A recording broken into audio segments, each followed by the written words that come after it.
Good morning, this is Newswire. I'm Dennis Aseto. President William Ruto has reaffirmed his government's resolve to re-engineer the country's savings scheme to bridge the investment savings deficit. Ruto said that the current social security infrastructure in the country, including the National Social Security Fund and private savings schemes, only cater to people in formal employment, leaving out a bulk of Kenyans in the informal sector. The meager current contribution of Kenya shillings 200 a month adds up to 72,000 over 30 years. There is no rate of return on earth that can grow this into an adequate pension. I mean, we just have to be honest with ourselves. You cannot pretend that you are saving by saving 200 shillings, and it happens across board. The head of state also endorsed the return of the National Government Constituency Development Fund, saying it has made an enormous contribution in development. Ruto said CDF has over the years made significant difference in making life better for Kenyans.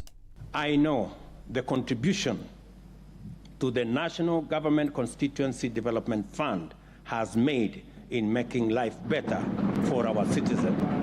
Having served in Parliament for 15 years, before and after the establishment of the National Government CDF, I know the difference it makes is monumental. I believe there is a way CDF can be aligned to the tenets of the Constitution. Now, Prime Cabinet Secretary nominee Musalia Mudavadi has said the President's speech at the opening of the 13th Parliament is proof that they'll deliver to Kenyans what they promised during campaigns. Mudavadi said that all the areas the President touched on were affected by the dilapidated economy of the nation. The economy was a very serious agenda item during the campaign trail. The Kenyans voted for us because they realized we were talking on the issues that were of concern to them. So we have no choice but to work hard and work smart and collectively to revamp the economy. I like the President's remarks on one thing. He did not mince his words. He said it as it is. The first process of turning things around is to acknowledge that there is a challenge. Then now we can work towards dealing with that challenge. And Suna East Member of Parliament Janet Mohammed and a host of lawmakers ridiculed President William Ruto's speech in Parliament for being too short of addressing national matters. According to Janet, the President seemed to be in a campaign mode for making more promises to Kenyans. The President looked like somebody who's still in campaign mode, still talking about issues of hustlers, still talking about the issues of bottom-up in the judiciary, still talking about who was the opposition candidate and who was government candidate. Those are now things that are dead and buried. The worst thing I've seen today is that the President is still issuing new promises. He had issued promises during the campaign, he had a plan and manifesto. Today he was issuing new promises that are very new to the Kenyan people. For nominated MP Sabina Chege, the President failed to explain to Kenyans the implementation plan of his ambitious agenda. She, however, recommended his plan on NSSF and NHIF. As a former chair of health, I was very happy about NHIF and reforms on NHIF, but on how, because we already passed a bill on reforms on NHIF, the how was not very clear. The same thing when we talked about NSSF, yes, it is good to save, but remember you're also talking about a society that they're not even saving a shilling, so 200 shillings saving is also something important. I didn't like his way of saying the 50 by 100. For me, I'm offended, and as among a society of the people who actually invest on those 50 by 100.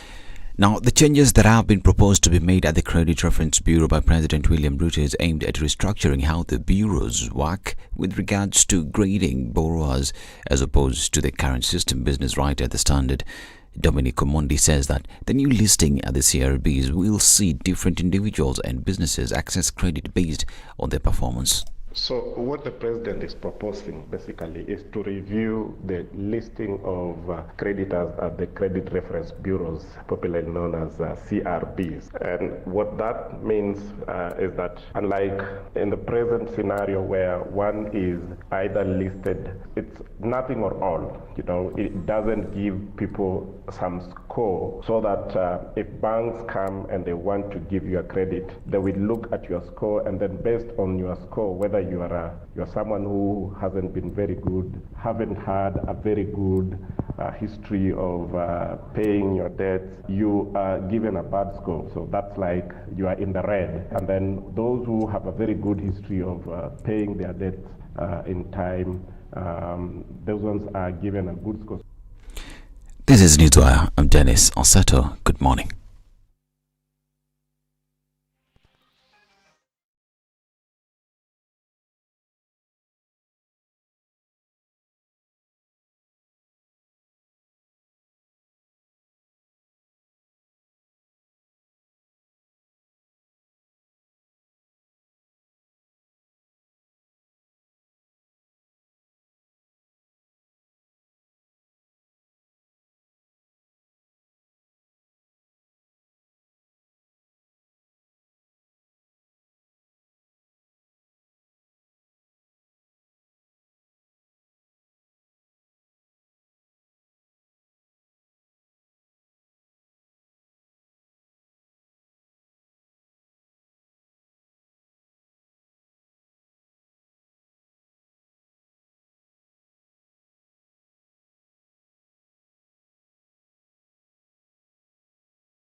Coming into Friday, and already it's starting to look really busy on Jogger Road this morning, and we have some action coming off of Mombasa Road, right around the Maritime. It's going to lead us into the city, but then just past General Motors, you shouldn't have an issue with that. Let's see what's happening coming off the Thika Superhighway. That hasn't really started either.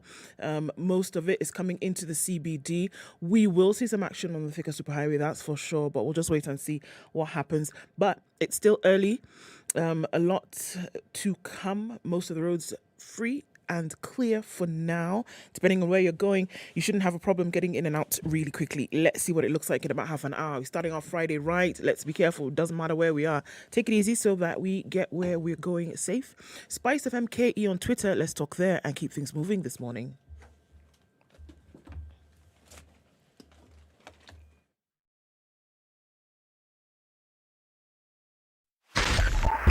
.5 Spice FM, Kisumu.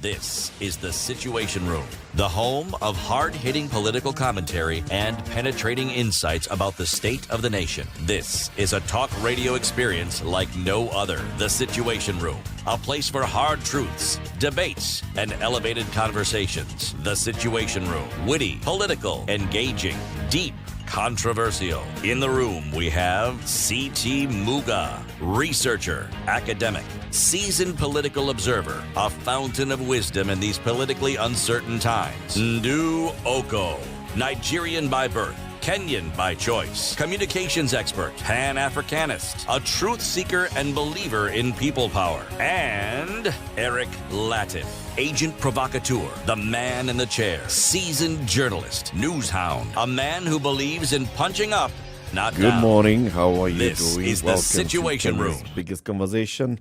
This is the Situation Room live from the studio today. Where it's warm in here. Oh, that's the first time you've said that in a minute. Hey. My friend, yesterday, There were so many competing temperatures. Between the hours of 5 and 10, the temperatures did a rainbow. my goodness. Telling you. Hey, how are you? Mimi? Fine, thank you. Fine, thanks. Kabisa. Thanks. Kabisa. Yeah. Very good. Na wewe? Mimi pia niko salama kabisa. Namshukuru Maulana. Maulana is? What's Maulana? Almighty. The Almighty. Okay. The Almighty Maulana. Ni sawa. Ndio huyo. City. Otherwise. Manze niko tu at least. Yes. Nasukuma, bado nasukuma. Pale tu. Yes. Unajua the question that how I should respond as a regular Kenyan is bana, si tunangana tuna maisha bana. Yes. Tunasukuma. Tunasukuma maisha bana. Tunapima daily vile maisha inaenda. Vile naenda. Kabisa. Kabisa inabidi. Na wewe uko aje? Mimi niko salama. Sina maneno yoyote. Hakuna kitu ambayo ni nini? Hata kesho bado hana shida. Mambo ni namna hiyo. Welcome to Kenya's biggest conversation. Let's talk about what we'll be discussing today. So we saw Parliament is now formally open, with the President going to address Parliament and setting his government's agenda and telling the Parliament this is what we'll be coming to seek before you.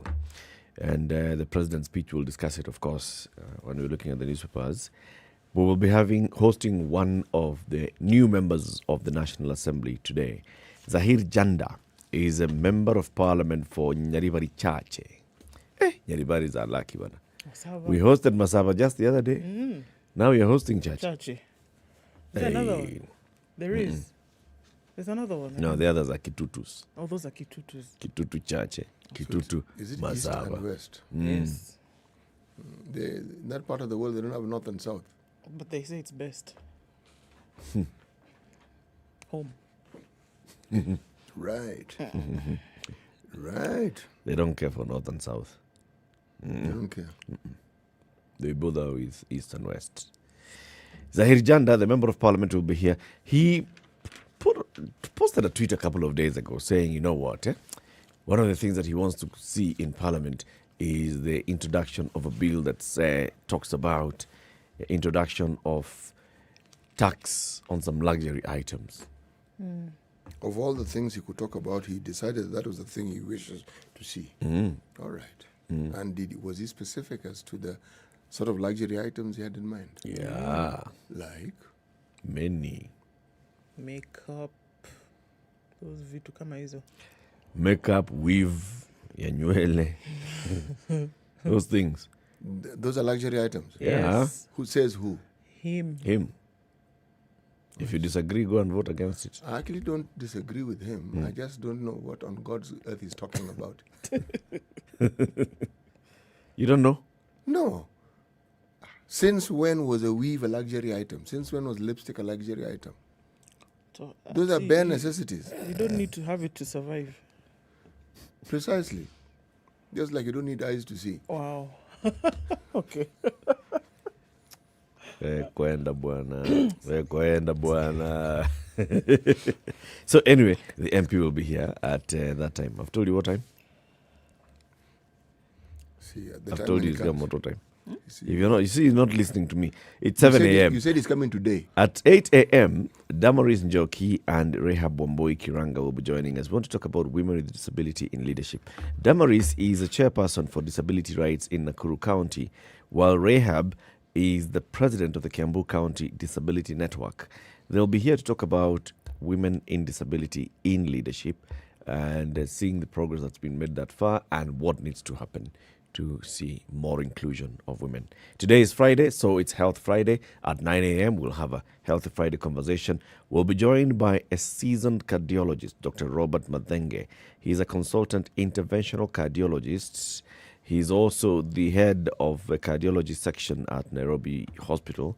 He is also a phlebotomist, equatorial heart and blood vessel clinic. All those things, basically. He knows the heart. Knows the heart, huh?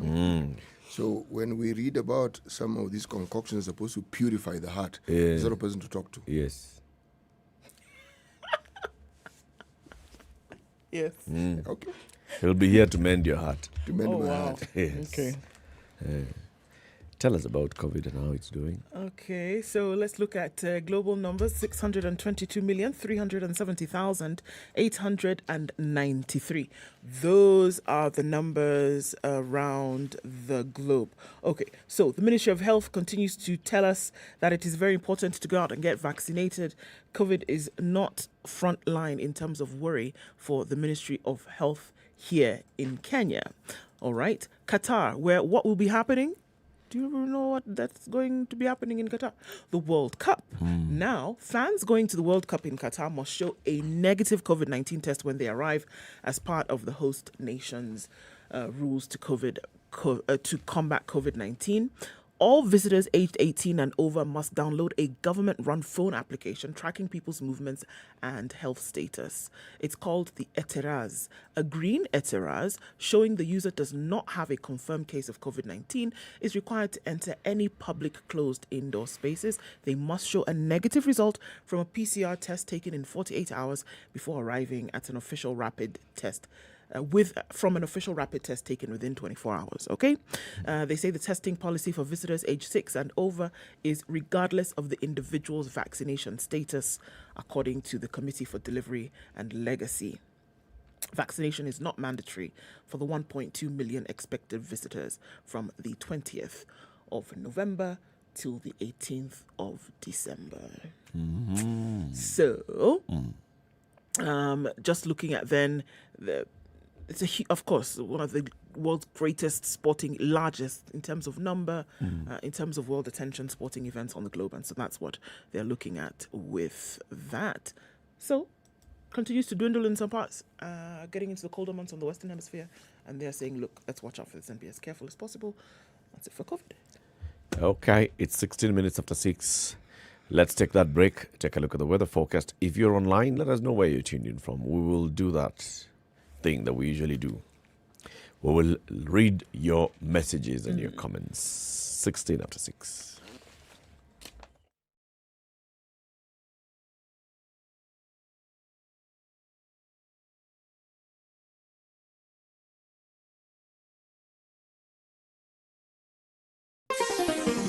Chilled Spice. Mostly cloudy conditions this morning at 14 in Nairobi, highs of 25.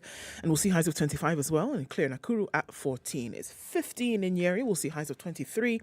And clear conditions in Eldoret. We'll go to highs of 24 and lows of 11. Cloudy conditions for now in Mombasa at 22 with highs of 29. And we'll see highs of 29 as well in Mombasa, where it is already sunny. Or rather in Malindi, where it's already sunny this morning at 25. 19 and clear in Kisumu, highs of 28, and we'll see highs of 27. In a clear Kakamega, currently at 16. Looking out into Kampala, it's mostly clear at 20, highs of 27 and lows of 17. And cloudy conditions at 22 in Dar es Salaam. We'll go to highs of 29. And lows of 22. Johannesburg is clear at 14, highs of 27, and we'll see highs of 29 in a rainy Lagos this morning at 24. 24 and clear in Kinshasa, highs of 33, back down to lows of 24. Looking out into Beijing, there's a haze over the city at 25. Going into Friday afternoon, we'll go to highs of 30.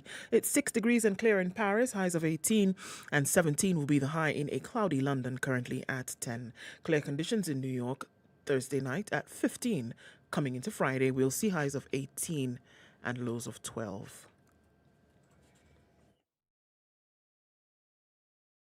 Classic soul, R&B, smooth jazz, neo soul, and nostalgic ballads. Make some noise. Yeah! You're listening to Spice FM. Mature, intelligent talk every morning.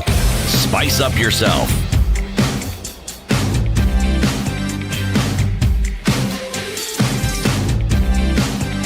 Mornings done right. Dinyamo says good morning. Linda Agola is tuned in. And Christian Silla says good morning. Listening and watching from Bukavu in Congo. That's where Moses Omingo is this morning. Where is everybody else? Tuned in this morning is Eunice McCowan. She says good morning. Robert Mbogo is tuned and plugged in from Mombasa. Narok East is where Paul Ntaiya is. Jane Duta says good morning, tuning from Mombasa. Hey, Cleophas Anam has said something I can't read. Uruduto. Oyaore. Uruduto. All of you. There. Listening to the only show that is not so hot air. Okay. Kolwen is in Nyakat sub-counties where he's tuned in. Okay.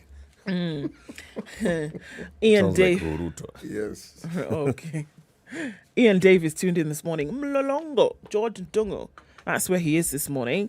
And Machakos is well tuned this morning with Ashley. And we see you all tuning in.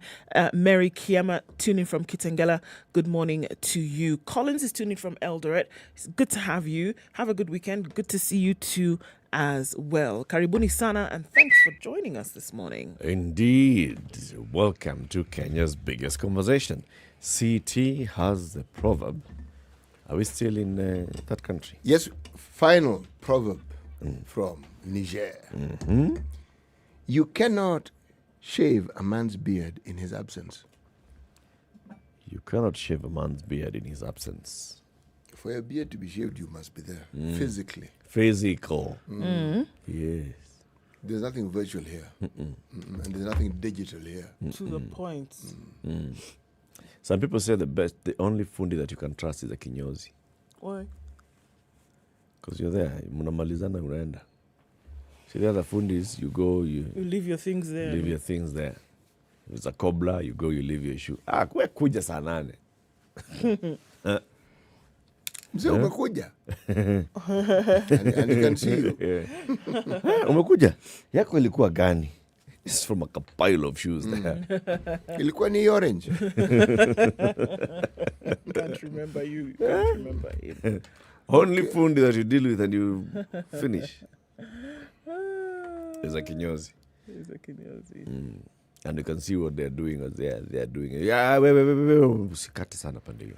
Actually, yes, it is, but you must never be tempted to fall asleep. Don't fall asleep. You wake up and you wonder. Sikusema number 1. What's your number 1? You've told the person to leave your beard intact. You doze off, you wake up, you have half a beard. No. So there's nothing to do. Just finish it. Even if I don't even get annoyed. The option is to get up and say, I'm not paying you anything, and walk out with your half beer. Yes. Leave me alone. Leave me alone. But also the worst part about a kinyozi is, especially nowadays, because they're using electric shavers, power goes. And it's halfway. And he's halfway. By the way, what happens when they normally See, you wait with him. What if it's a full day affair? What if it's a full day affair of, If maintenance? Then you must ensure that the establishment you go to. You can't exactly wear a scarf on your face. Yes, you can. You can You make sure that they have a backup generator and all those stories. But now you've gotten it. You want to make sure. But a backup generator doesn't have to be these humongous things that start with a row. It just needs to be something small that can cough a little bit, Some power is just Yes, inject a yes. little bit of power. Yes, exactly. Okay. Anyway, Ati, you cannot shave a man's beard in his absence. No, it's not possible, really. That is the proverb. That's the proverb. Final proverb from that country. That produces uranium. Whose president is a bazoo. Yes. And they do not have a power plant that can utilize that uranium which they produce. Hey. You pana. Very good. Anyway, let's look at the newspaper headlines. Now, if you buy a copy of the Standard and you peruse through the pages, you will find a QR code somewhere. Scan that QR code and you stand a chance of winning some goodies, including some vouchers and some branded merchandise. They're also promoting... What they want you to do is to see the QR code, then gives you access to the online version of the paper. A story that they're promoting on the online paper. Health experts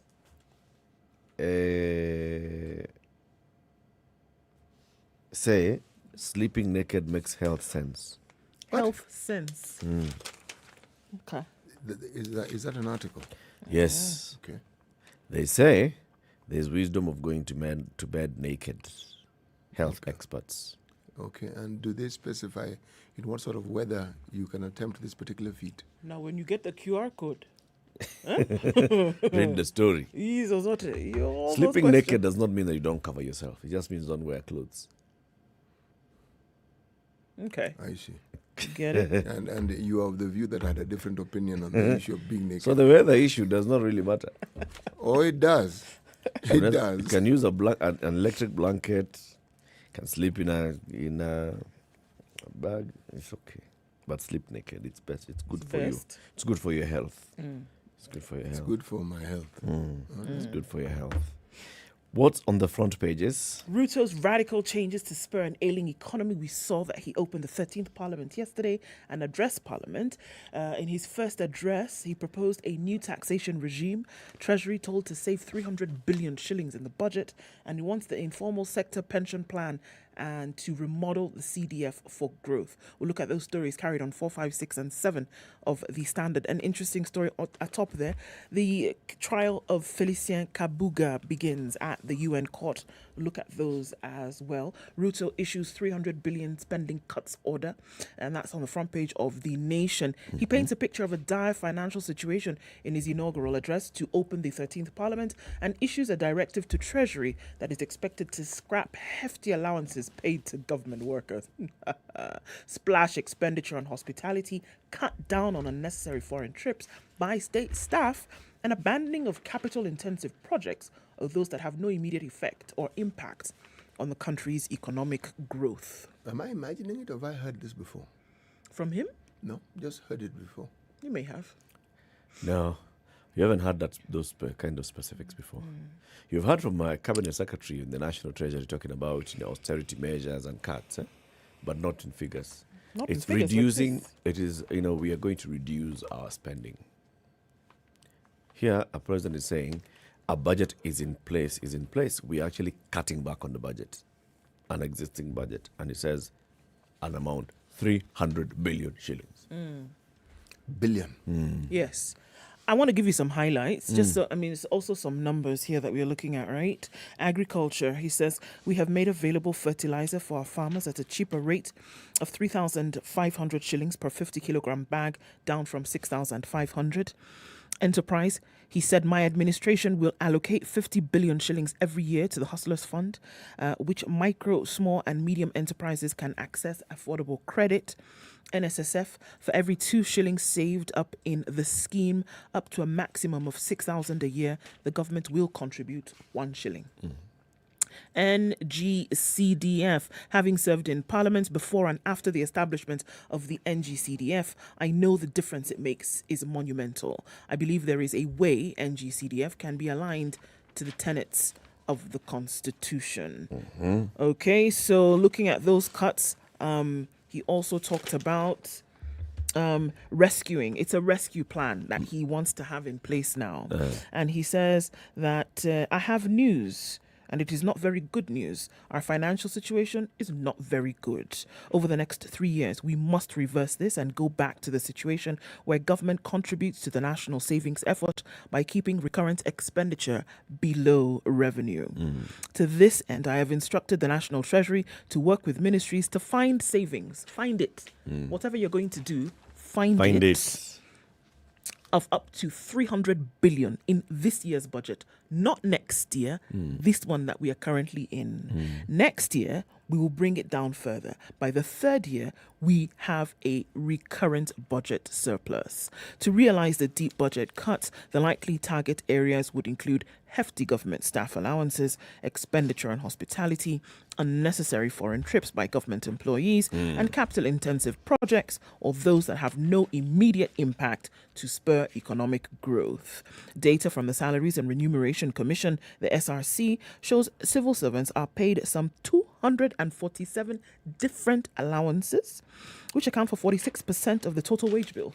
Allowances, 46% of the wage bill. It's ridiculous, is it not? In the current financial year, the country has a budget of 3.33 trillion shillings against 2.1 trillion in direct tax revenue, leaving a deficit of 846 billion shillings that must be refinanced through domestic and foreign borrowing.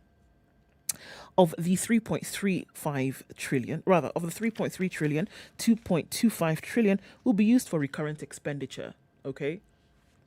Salaries, rents, overheads, things like this. The reduction of the country's spending as per the President's directive will be implemented through the supplementary budget for the 2022-23 financial year to be approved by the National Assembly. This is another one of no question. It's not so, can we have a talk about it? No, it's going to happen. Yep. The passage of the supplementary budget will see 50 billion shillings allocated to the Hustlers Fund, through which micro, small and medium enterprises will have access to affordable credit and start to expand their businesses. The fund to be allocated every year will leverage technology in management and disbursement in line with the Kenya Kwanza Manifesto. This is important. It was interesting. Dr. Ruto announced the budget cuts. He assured members of the National Assembly that the National Government Constituency Development Fund, which was declared unconstitutional by the Supreme Court, will be reintroduced. He also assured the 47 elected senators that they will soon have a fund of their own to oversee the county governments. In the current financial year, the NGCDF kitty was allocated 44.3 billion shillings, but this was before the Supreme Court judgment on the fund. He has said categorically, unequivocally, it will be back. Senate Oversight Fund. I know the contribution the NGCDF has made in making life better for our citizens. President Ruto served in the National Assembly as Eldoret North MP for 15 years before the establishment of the CDF. He says, I know the difference it makes. It is monumental. I believe there is a way the CDF can be aligned to the tenets of the Constitution. In this regard, I also hasten to add that both houses should be adequately resourced for oversight duties. So there he is proposing that the Senate also gets a fund. Yes. For an oversight fund. Yes. I think an oversight fund is a good idea for the Senate. You just need to have the modality. So what exactly do you do as a senator with an oversight fund? Is it money that gives, is it money that, because the CDF and the National Assembly and the GAF of the National Assembly are development funds. At county, when you say county gets an oversight fund, What does that mean? Senate. Is it meaning that the money goes to the Senate, or does it mean that money is allocated per county for the Senate and to the delegation? oversee, right? Blah, blah, blah. So with regard to the Senate and its constitutional mandate, I believe the two houses should work together to set up this fund. This will be used to provide oversight of the millions allocated to the counties. So I do not know then what it is supposed to facilitate. And how it works. And how it's going to work. It's not been made clear here, but I guess they're going to come up with it and then let us know later. If managed well, so that this goes down to other things. But so that's just one. Yeah. The other one is, of course, this budget cut, the 300 billion shillings. So members of parliament who are commenting right after the speech and when we were going out saying, yes, the president has signaled that we need to cut our budget. I don't think they realize that when you talk about cutting allowances, you can't just talk about cutting allowances in the public service and leave out the parliamentary service. Exactly. This is one of the things that they are pushing the SRC for, to retain their allowances. But they are in full support of everybody else getting a cut on their allowances. Are they sure? These members of parliament. It's going to happen. And they've been told this one will happen. Their own allowances, they're not ready to have that happen to them. But they will be in full support of the president saying that we're going to find 300 billion shillings in this current budget. So that means, and if you're saying that 46% of recurrent expenditure comes from allowances, then it's clear where the cut has to come from. Even if you just look at all the other excesses and the excess fat, so how much money is actually going into the excess fat? Remember the time when we hosted Mohammed Olie and he was telling us about those things, those simple things, newspapers, flowers, it's fueling vehicles left, right and center. Look at parliament. How much do you spend just running parliament? There's a health center in parliament. There's a gym. I don't know what. Offices. How many offices? How much mandas they eat on a daily basis. They're paying assistance. All those things. What do they... So if we talk about trimming that, how much can we trim from all these sectors so we can achieve the 300 billion shillings in savings and continuing? Because it makes sense to say we should not be spending on recurrent more than we earn. I mean, it's absolutely bonkers that we had this kind of... We reached this point. But even more significantly... You're collecting 1.2 trillion shillings. You are spending 1.5 trillion shillings on just salaries and expenses and mandas. If we are to, say, broaden our imagination and take anecdotal message that the immediate former president, Uhuru Kenyatta, well, it's a statement that it's attributed to him when he said that we lose 2 billion shillings every day in this country. If indeed that is true, and each year has 365 days, is it 4? Okay. And a quarter. And a quarter. So essentially what are we saying? We are saying that there's some 730 billion odd shillings that we could actually save if we could plug these leaks that he spoke of. Yeah. If we plugged it by just 50%, we would have this 300 billion that we're speaking about. Because when we talk about budgets in this country, the problem is never really with the budget. It's what happens to that money once it's allocated and what it's divvied out to all the institutions that require the money. So everything that was said there is needed. But there's something which is far more ominous that is on the way. The Ruto government has taken over an economy that is limping seriously. Now, the problem with this sort of limping is that the very thing you thought you had moved away from, Bretton Woods institutions and the like, unfortunately, that's what you've moved towards.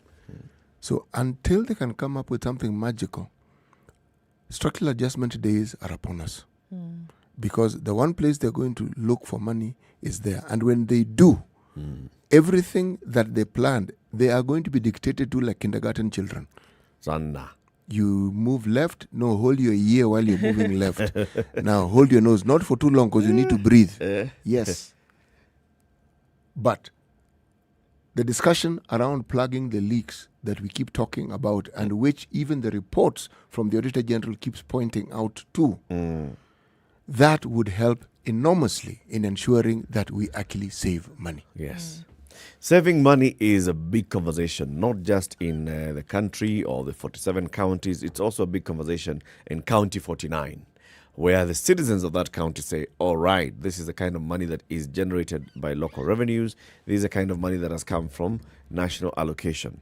How much of that has been spent and been appropriated properly?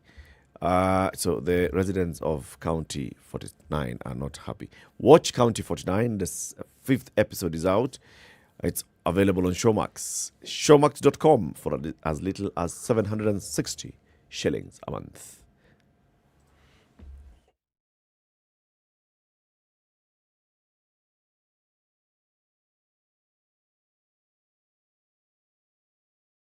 The adults in the room.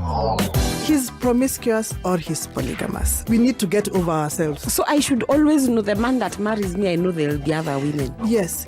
The relationship you have with yourself is the foundation of the relationships you will have with other people.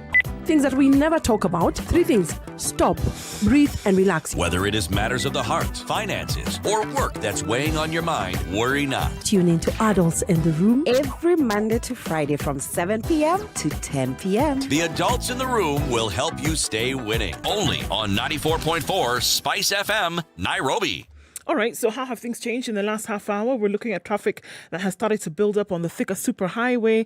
Again, nothing at crazy levels just yet, though it's bumper to bumper just as you pass that get through the underpass at Pangani. If we're looking at Jogger Road, then going towards Landis, not a problem. Landis is free and clear all the way to Kamkunji, and you're all right. As you take that roundabout onto Haile Selassie, very, very clear. Coming off Gong Road from other parts of the city, that also looks really good. It looks like it might take a while before we get into a traffic situation proper this Friday, but we'll be here to see what it looks like. Also getting help from you in areas where you might find a good route, or even if it's traffic, let us know that as well. We can warn others coming in. Okay, SpiceFM KE on Twitter. Talk to us then. Let's keep things moving.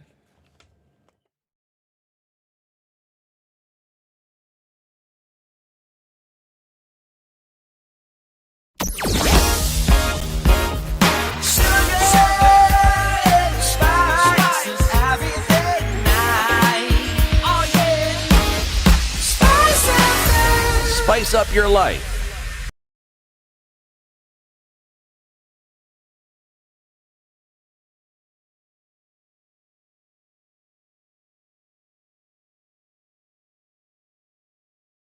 Okay, it's 21 minutes to 7. What's the headline in the Star?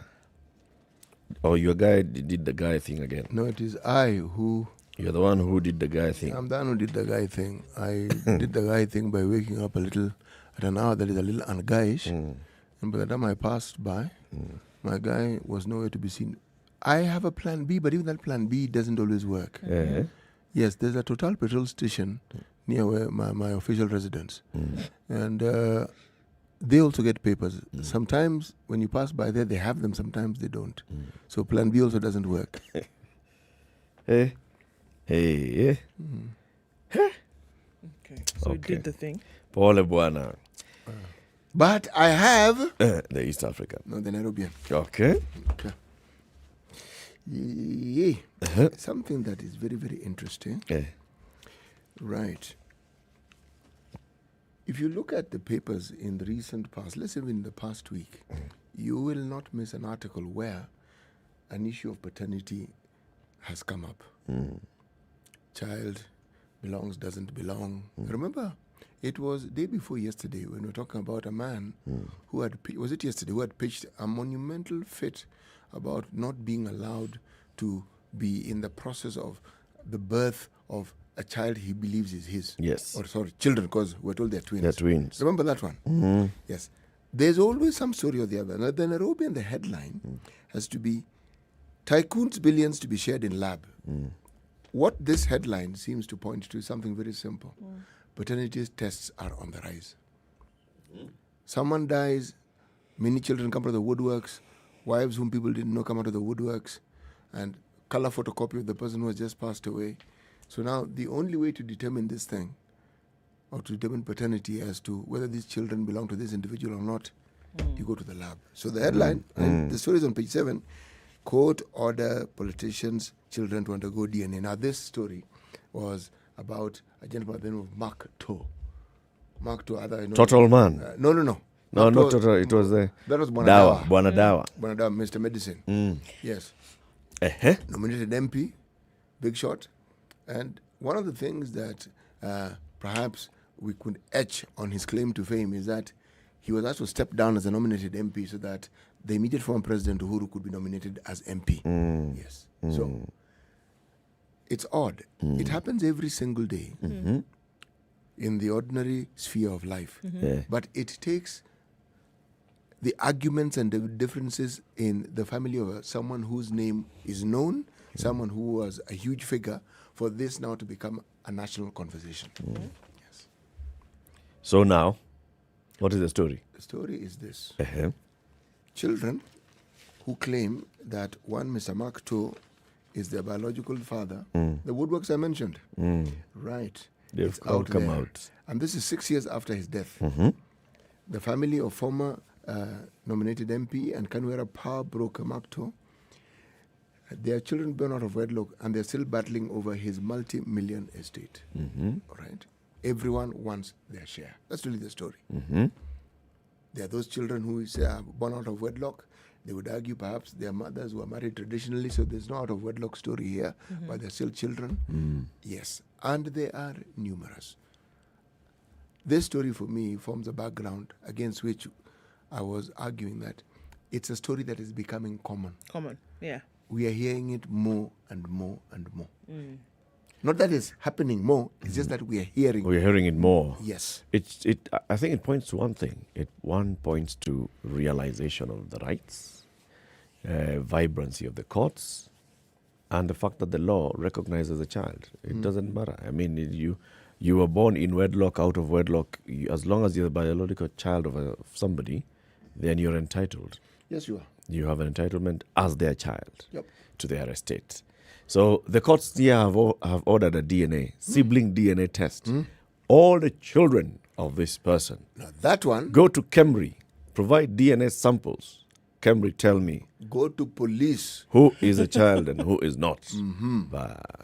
Go to police forensic lab. You know, they've been told to go to Kemri. Yes, they have been Kemri to lab. Kemri. But I'm and saying... get and the, check. And check. And then the Kemri report will go to the judge. And then the judge will say, all right, you are legal siblings of the late Mr. Mark Toe. You know, it's children. It's a Pandora's box. Kabisa? It is a really Pandora's box. Because we've had cases where such tests have actually been applied. This was not even a story of other wives, other children. Children that were known to be this particular individual's children. And there were 3. Paternity tests were done. None of them were his biological children. Oi. They had one wife. Oi. Okay. There's a story that's I think on the back page of The Nation. Yes. It's also on page 28 of the Standard. State Auditor. The Auditor General has termed as irregular the high cost of running NSSF, which ballooned by nearly R1 billion in the year to June 2021.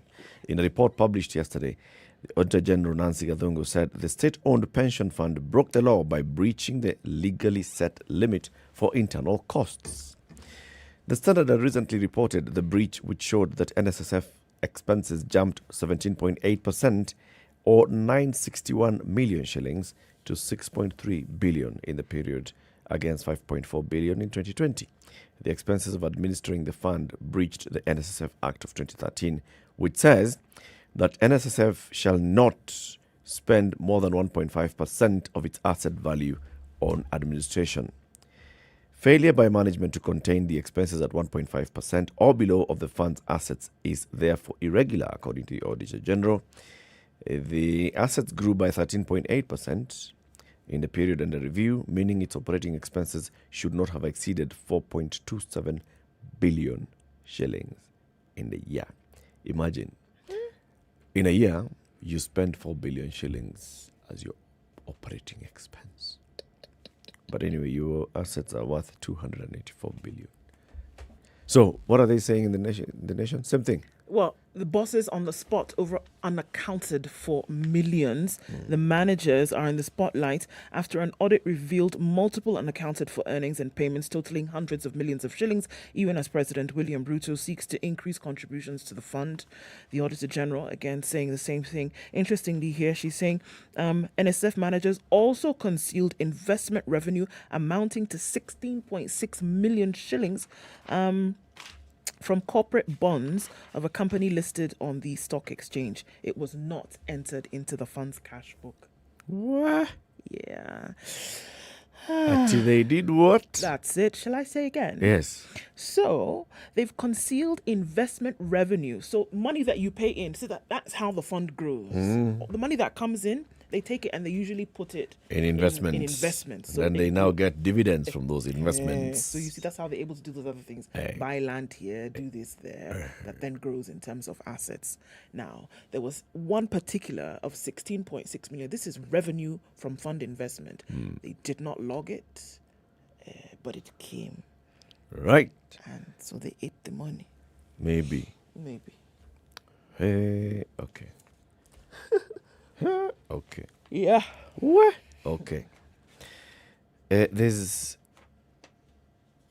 another story that I found interesting from the president's speech yesterday, which was about provision of water. You see, we have a target that we have set as countries. First of all, there's SDGs and access to water. What kind of percentage of the population should have access to potable water? Blah, blah, blah, blah. Then there are several other declarations that we've signed with countries within the African Union, right? On that, government shall commit to making sure that people have access to water. Yeah. Now, the president says, look, in order to achieve our targets of raising access to water from the current 60% to 80%, we require 500 billion shillings. The government, if we were to do this, it would only do it gradually. But if we go to the private sector, we can mobilize it all at once. So he says they are going to adopt a PPP framework by entering into water purchase agreements with investors. Okay? You hear what I'm saying? So we're talking about access, providing water. Let's say providing water to a certain urban neighborhood or a certain town or a certain region. Yes. If you look at government, by the time the government puts up the infrastructure of collecting the water, put the infrastructure of transporting the water and bringing the water to people's homes and even distributing to the locals, that part, which is usually a job done by the boards, the water service boards, Tana Athi, the Athi Water Service Board and those others, it'll take us a long time to achieve it. However, if we privatize this job, so CT and Eric's company basically takes the tender, we go and set up a dam, we collect water, we transport the water, and we provide the water now to Nairobi Water Services for onward distribution. So Nairobi Water Services buys water from us and then sells you water in your homes. Others, Nairobi Water Services contracts us and we do the trunking and the reticulation into the people's homes and such kind of things. Do you see what we are talking about? We have been talking about power purchase agreements. Now we're going to start talking about water purchase agreements. That's where we are headed. Okay. Now, of course, it can be done well. If it's done well, it can be beneficial for everybody. And being done well would include what exactly? Like the way we've been complaining about the PPPs. Oh, how are they negotiated? Oh, do they factor in blah, blah, blah, public interest? Oh, or are they more leaning towards those kind of things? Point is, shall we have access to water? If people have access to water, and then that access to water and water there's some sort of level of guarantee that you get up in your house, you turn on the tap, and there is water, and that water is clean. And you're guaranteed of it. Yeah. Do I hear you to be saying that what we want are the services? Yes. Okay? Yes. Like we have roads. How much they cost? Different discussion. But we have roads. Start there. Yes. Yes. Now, can we get water? And can we be guaranteed that we will have water? We'll have water. Once we have that, then those other discussions can then take place. Our problem has always been money is expended, but you still don't have what it was expended for. Yep. Or rather, what we're told it had been budgeted for and had been expended for, and yet you don't see it. Yes. Yes. Tricky. Quite tricky. Quite tricky. This should also extend, by the way, to also sanitation services, providing of clean toilets. Clean it up, and then let's figure it out how it's going to. Clean how much it's going toilets. To cost. Yes. People should basically have access to clean toilets. You know, we talk about that like, because, you live in a house that has an in-house toilet, blah, blah, blah, blah. But if you think about the very many people who live in urban areas who don't have access to clean toilets. It's ridiculous. Madness. Yeah. Madness. I still remember the time when one Mr. Kisia was still running the city then. It was during his tenure that we actually started seeing these eco-toilets coming up. And it was an innovation that was wonderful. There had been public toilets before, but they were disaster areas. Yes, with all sorts of foreign objects and subjects just looming large. Now, somehow that thought was carried on, and it has grown.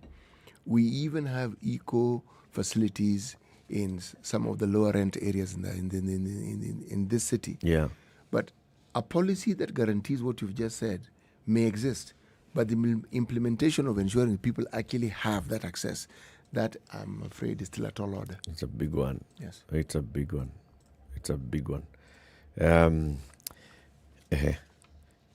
Another story.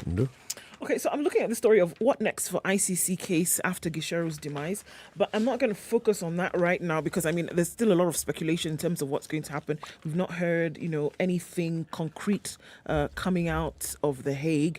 But for another famous case that is about to start, we remember that there was the capture of Felicien Kabuga that happened a couple of years ago in Paris. He was hiding in plain sight, it would appear. And now the frail, as he's being described by the Associated Press, 87-year-old Rwandan accused of encouraging and bankrolling the country's 1994 genocide, boycotted the opening of his own trial at a United Nations tribunal yesterday, nearly 3 decades after the 100-day massacre that left 800,000 people dead. Felicien Kabuga is one of the last fugitives charged over the genocide to face justice. Even without him in court, the start of his trial marks a key day of reckoning for Rwandans who suffered the killings of whose families were murdered. Presiding Judge Ian Bonomi said the proceedings could start without him. He did not attend amid a dispute over his legal representation. The court's chief prosecutor, Serge Bramertz, said Kabuga's no-show was a strategic decision. Bramertz said that throughout preparations for trial, he had a lawyer, very competent lawyer representing him. So as far as we are concerned, the proceedings are absolutely guaranteed. The mass killing of Rwanda's Tutsi minority was triggered on the 6th of April 1994 when a plane carrying President Juvenal Habyarimana was shot down and crashed in the capital of Kigali, killing the leader who, like the majority of Rwandans, was an ethnic Hutu. Kabuga's daughter married Habyarimana's son. So, the trial will be an opportunity to remind the world again of the grave dangers of genocide ideology and hate speech. According to Bramertz, he said Kabuga had a central role in provoking hatred of Tutsis, dehumanizing innocent civilians, and paving the way for genocide. In his opening statement, prosecution lawyer Rashid described Kabuga as an enthusiastic supporter of the slaughter, who armed, trained, and encouraged murderous Hutu militias known as Interahamwe. Rashid said the trial was opening 3 decades after the genocide because of Kabuga's determined efforts to evade capture. The executive secretary of Genocide Survivors Group, known as Ibuka in Rwanda, the secretary said ahead of yesterday's hearing that it's never too late for justice to be delivered. His name is Ashikaye, and he said, even with money and protection, one cannot escape a genocide crime. Rashid described Kabuga as a wealthy businessman with close links to the Hutu political elite who incited genocide through the RTLM broadcaster he helped fund and establish. In some cases, it provided locations of Tutsis so that they could be hunted down and killed. Where? Okay. So was the bounty paid for? There was This a is bounty on interesting because there was a Kabuga's bounty head. of 603 million shillings, it's equivalent. It was placed on his head after years of evading international efforts to track him down. He was arrested near Paris in May 2 years ago. Right. So it's interesting to know whether the person who found him, because it was somebody who was really next door, was the 603 million paid to him. Yeah. Be interesting to find out. Find out. I mean, find out and tell us. This matter of The Hague, the question that I find is preeminent is if someone has died and they had a case, does that case go on? Like in Geshero's case, Yes. It's there's a story actually. There is a story about that. The story says the ICC will close lawyer Paul Geshero's file once Kenya confirms his death. Court spokesperson and head of the Public Affairs Unit, Fadi El Abdallah, said the Hague-based court is waiting confirmation by Kenyan authorities to terminate the trial. The matter was at the ICC before trial chamber judge Maria Samba's desk for judgment on whether Geshero is guilty of witness tampering and bribery. Abdullah says ICC has no powers to settle disputes involving dead suspects. Question answered? That's it. It ends. That whole case ends. A final story before we go to the top of the hour. And this is with regard to the judgment of the Supreme Court on the presidential petition. Remember, the judges released the full judgment, and Azimio had said we will study that and then we'll give our own verdict. Azimio la Umoja One Kenya leadership says the Supreme Court is one of the weakest links in Kenya's democracy journey. In a response to the Supreme Court judgment, which upheld President William Ruto's win, the coalition claims the apex court acted unethically. We regard the election result as wholly illegitimate, and we call upon Kenyans not to lose faith in the struggle for democracy. Azimio cited in a statement released yesterday by spokesperson Makau Mutua and Azimio leader Raila Odinga's lawyer Paul Mwangi. They said the Supreme Court failed to be the pillar and anchor of the rule of law as the arbiter of last resort on presidential petitions. The report further claims the Supreme Court acted while relying on blatant bias against Azimio. This and the other. It's a long statement that they released yesterday in which they're whining left, right, and center. For example, they say the words hot air, fool's errand, lost cause, vain attempt, wild goose chase, red herring, worthless pursuit, and sensational shall remain as painful, festering wounds in the hearts of many Azimio supporters, and shall be a pillory to which the reputation of the Supreme Court shall be held to public ridicule for generations to come. They are not happy. Nope. They are not happy. Not at all. Not at all. We'll be looking at what they say. Maybe in later on in the coming days, we'll ask Makau Mutua and Paul Mwangi to come and tell us. Somnataka. In coming days. Keep it here for more conversations coming up in the next hour. This is The Situation Room, Kenya's biggest conversation, reminding you that tomorrow is October, and in 30 days' time from tomorrow, we'll be running the Southern Bypass, the Standard Chartered Nairobi Marathon. Feel like an athlete. Start preparing. Exercise. Yeah. Register today online on nairobimarathon.com, either for the virtual run or for the physical run. We'll be telling you more about it, how you feel like an athlete and behave like an athlete and act like an athlete in preparation for the marathon. Good morning, 7 a.m.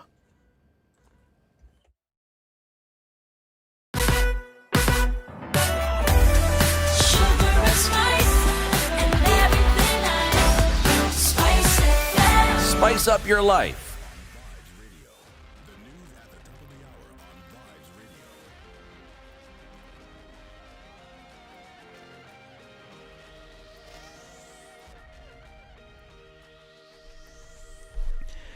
Good morning, this is Newswire. I'm Dennis Aseto. President William Ruto has reaffirmed his government's resolve to re-engineer the country's savings scheme to bridge the investment saving deficit. Ruto said that the current social security infrastructure in the country, including the National Social Security Fund and private savings schemes, only cater to people in the formal employment, leaving out a bulk of Kenyans in the informal sector. The meager current contribution of Kenya shillings 200 a month adds up to 72,000 over 30 years. There is no rate of return on earth that can grow this into an adequate pension. I mean, we just have to be honest with ourselves. You cannot pretend that you are saving by saving 200 shillings. And it happens across board. The head of state also endorsed the return of the National Government Constituency Development Fund, saying it has made enormous contribution in development. Ruto said NGCDF has over the years made significant difference in making life better for Kenyans. I know the contribution to the National Government Constituency Development Fund has made in making life better for our citizens. Having served in Parliament for 15 years, before and after the establishment of the National Government CDF, I know the difference it makes is monumental. I believe there is a way CDF can be aligned to the tenets of the Constitution. The Prime Cabinet Secretary nominee Musalia Mudavadi has said the President's speech at the opening of the 13th Parliament is proof that they'll deliver to Kenyans what they promised during campaigns. Mudavadi said that all the areas the President had touched on were affected by the dilapidated economy of the nation. The economy was a very serious agenda item during the campaign trail. The Kenyans voted for us because they realized we were talking on the issues that were of concern to them. So we have no choice but to work hard and work smart and collectively to revamp the economy. I like the President's remarks on one thing. He did not mince his words. He said it as it is. The first process of turning things around is to acknowledge that there is a challenge. Then now we can work towards dealing with that challenge. And Sona East Member of Parliament Janet Mohammed and a host of lawmakers ridiculed President William Ruto's speech in Parliament for being too short of addressing national matters. According to Janet, the President seemed to be in a campaign mode for making more promises to Kenyans. The president looked like somebody who's still in campaign mode, still talking about issues of hustlers, still talking about the issues of bottom-up in the judiciary, he's still talking about who was the opposition candidate and who was government candidate. Those are now things that are dead and buried. The worst thing I've seen is that the president is still issuing new promises. He had issued promises during the campaign. He had a plan and manifesto. He was issuing new promises that are very new to the Kenyan people. So I don't know, is it promises over promises over promises? But more importantly also, he is cutting the current budget that we passed in April by 300 billion shillings. I hope when Treasury brings that supplementary budget to the National Assembly where I sit as the chief whip, I hope they show us the items they're going to cut the budget from. Because we want to see where that flesh, is it the arm, is it the leg, is it the back, is it the stomach? And from nominated MP Sabina Shege, the President failed to explain to Kenyans the implementation plan of his ambitious agenda. She, however, recommended his plan on NSSF and NHIF. As a former chair of health, I was very happy about NHIF and reforms on NHIF, but on how, because we already passed a bill on reforms on NHIF, the how was not very clear. The same thing when we talked about NSSF, yes, it is good to save, but remember you're also talking about a society that they're not even saving a shilling, so 200 shillings saving is also something important. I didn't like his way of saying the 50 by 100. For me, I'm offended, and as among a society of the people who actually invest on those 50 by 100. Now, the International Criminal Court will close the case file against Leopold Gisheru after the cause of his death has been determined. According to the spokesperson of the court, Fadi El Abdallah, the court is waiting for the autopsy report from Kenya before closing the case. However, he has said that if the report delays, the court may have to give a decision on the case that was facing Gisheru. Gisheru was facing a case on witness interference on the matter that was facing President William Ruto and Joshua Arap Sang regarding the 2007-2008 post-poll chaos. The case against Gisheru was led by Judge Maria Samba. Gisheru's son was rushed to hospital and allowed to leave after his condition improved 3 days later. 20-year-old Alan Joroge was reported to have suffered a major shock following the death of his father, as he was the first person to find his father dead. The family is now waiting to agree on the date Gisheru's body will be examined after the exercise was postponed to allow his sons living abroad to be present. This is News. I'm Dennis Aseto. Good morning.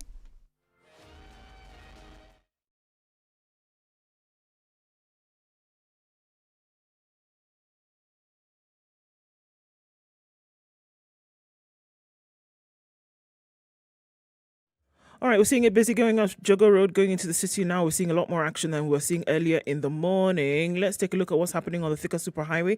And traffic has built up significantly way past Survey now, coming in then from Outer Ring. That still continues for now. Also on Kiambu Road, it's really busy. In and outbound traffic has already begun. And now James Gishuru has picked up. It was like nothing before. And then here it is, all kinds of, it's like magic on a Friday morning. Also looking at Naivasha Road, that is starting to pick up, and we will see the spillover to Gitanga Road. Gong Road also starting to spill over towards Haile Selassie. Okay, Southern Bypass looks pretty good. Getting into the city, if you want to run away from the madness that might be Uhuru Highway, you want to use that to get into the city. But for now, it doesn't look too bad. Let's talk SpiceFM KE on Twitter. Let us know where you are this morning.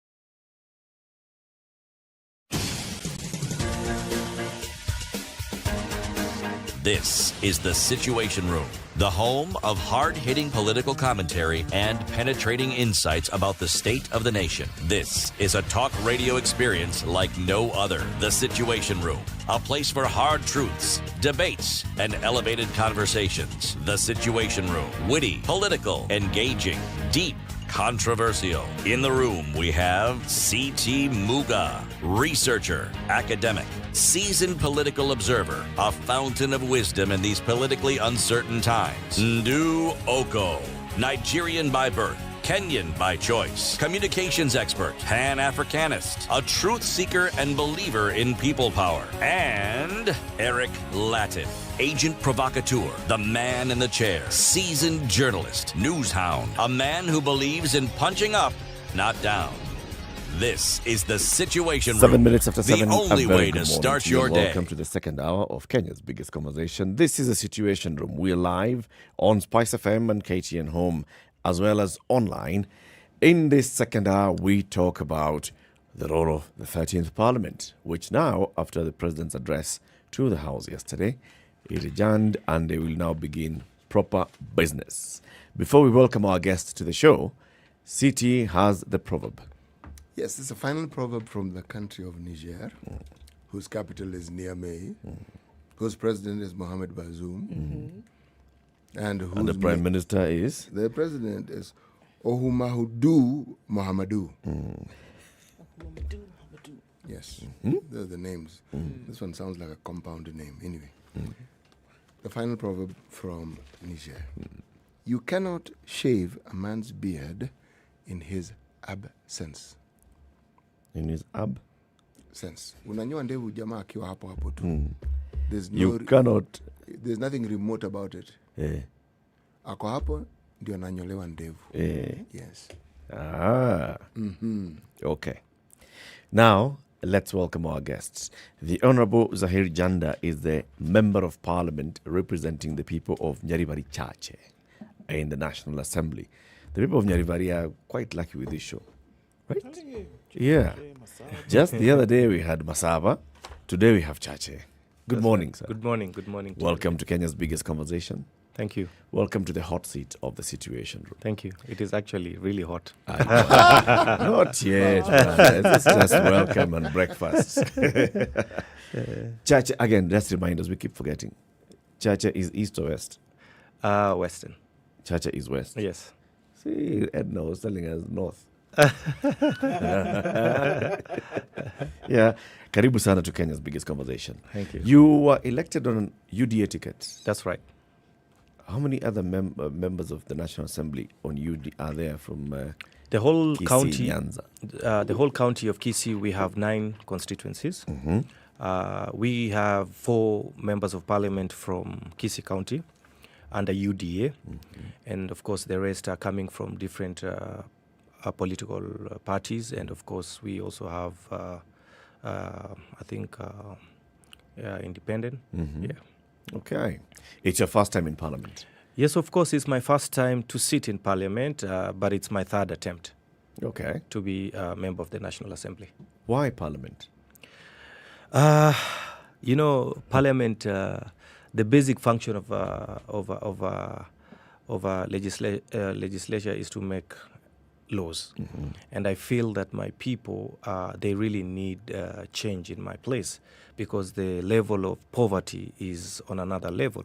So I was really trying very hard hoping that I will come up with new ideas, new programs, to engineer how we will change the lives of my people in Kisii County, especially my constituency, which is hit hardest on the issues of poverty and underdevelopment. Okay. Why is it that the constituency that you now represent has been the hardest hit? What is it that is unique about that constituency? I think it is because of bad leadership, in my view. Yes. Because you can see that is the constituency I'm representing is a little bit famous because previously it was the late Honorable Simeon Nyachai. He was the Member of Parliament, and when he was there, of course he was in government at that time, there's quite a lot that the late Mzee did for the people. Thereafter, there's been some challenges for the ones who've been there before.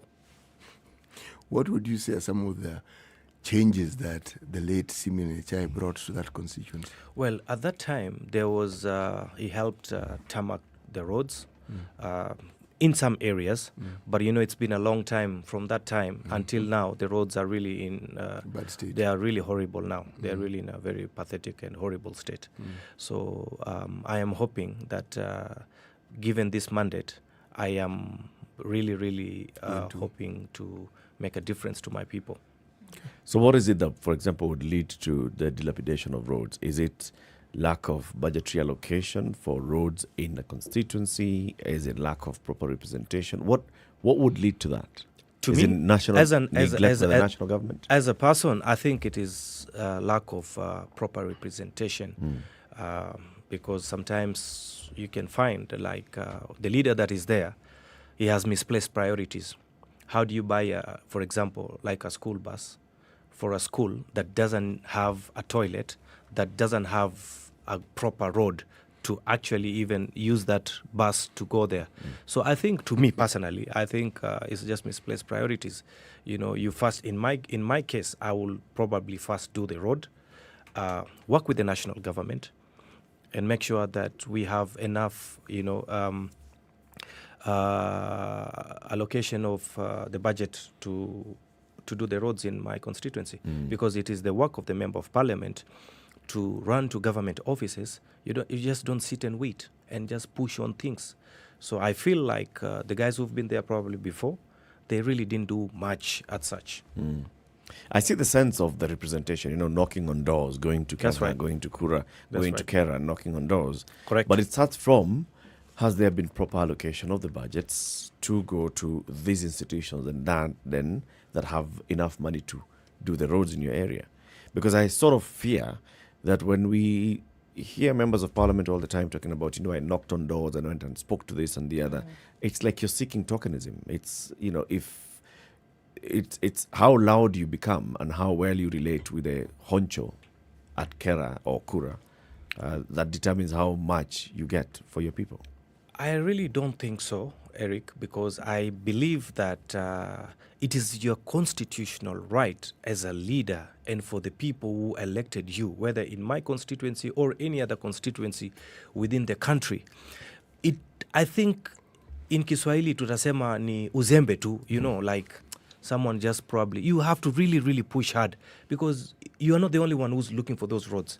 We have almost 290 members of parliament. They're all going to knock the doors, so you really have to do it harder. You can't just sit and just go and say, and wait for a miracle to happen. No.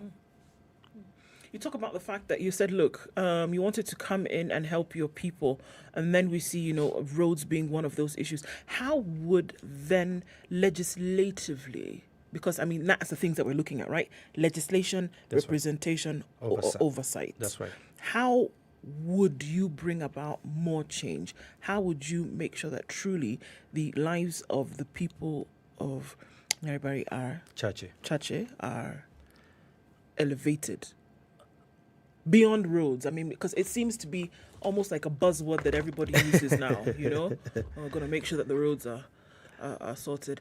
But I think that there's a lot more. That's right, Indu. Yeah. I totally agree with you. I can say this, It's just not the roads. Roads was just an example that I was giving. Like bursaries also. We have issues. We have big challenges. There's a lot of, in my place, there is a lot of clanism. People are elected based on the clan they represent or they come from. I was never elected based on that. I was elected on the platform of my development programs, plans, and how much we relate with the people, the grassroots people, Now, for example, when we're talking about bursaries, you find like in my constituency, people were being given bursaries of 2,000 shillings. How on earth you will give 2,000 shillings? What is it going to help, And those are some of the challenges. And when I was campaigning, I told these guys that it is possible. We are going to change the structure of issuing of such, like the bursaries and whatever. And I promised to increase the bursaries from the 2,000 to a minimum of 10,000 to a maximum of 15,000 shilling. That will probably work very well. And that means we have to really, really scrutinize and make sure that the beneficiaries of the bursaries are the genuine people. What happens in my constituency is that they have like 1,000 names, for example, but they are just hot air. Out of the 1,000, you probably find there are about maybe 500 cases which are very genuine. The rest, they probably pocket and do their whatever. So how would you vet that? We will and make everybody feel that yes, the final list that's come out. One of the things that I want to do is to digitalize the whole thing, and of course I will ensure and make sure that the people that I am going to appoint in those bursary committees are people of high integrity and people who can absolutely work without any coercion or something like that. Yeah.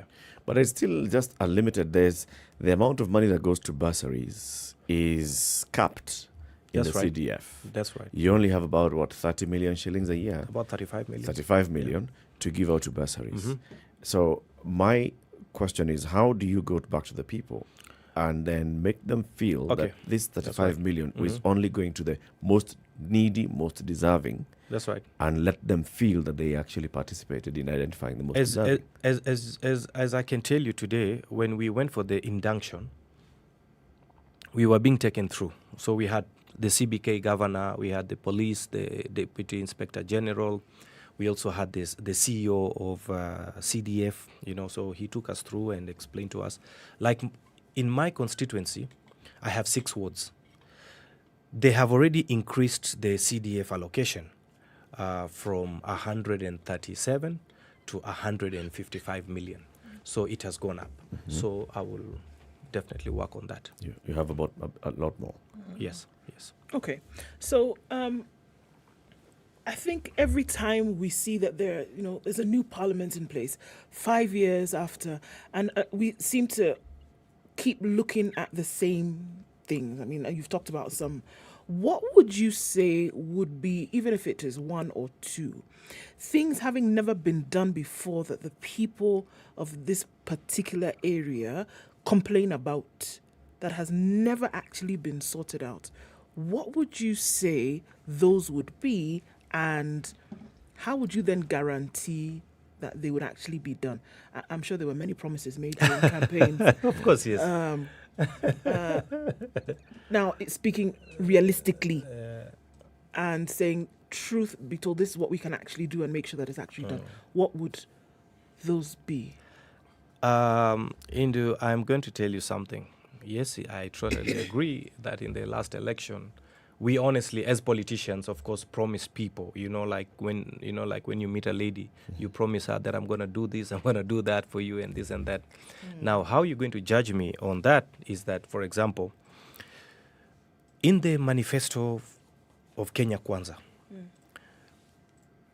it was very clear cut that the president promised that we are going to have the Hustlers Fund. This is something that has never been there.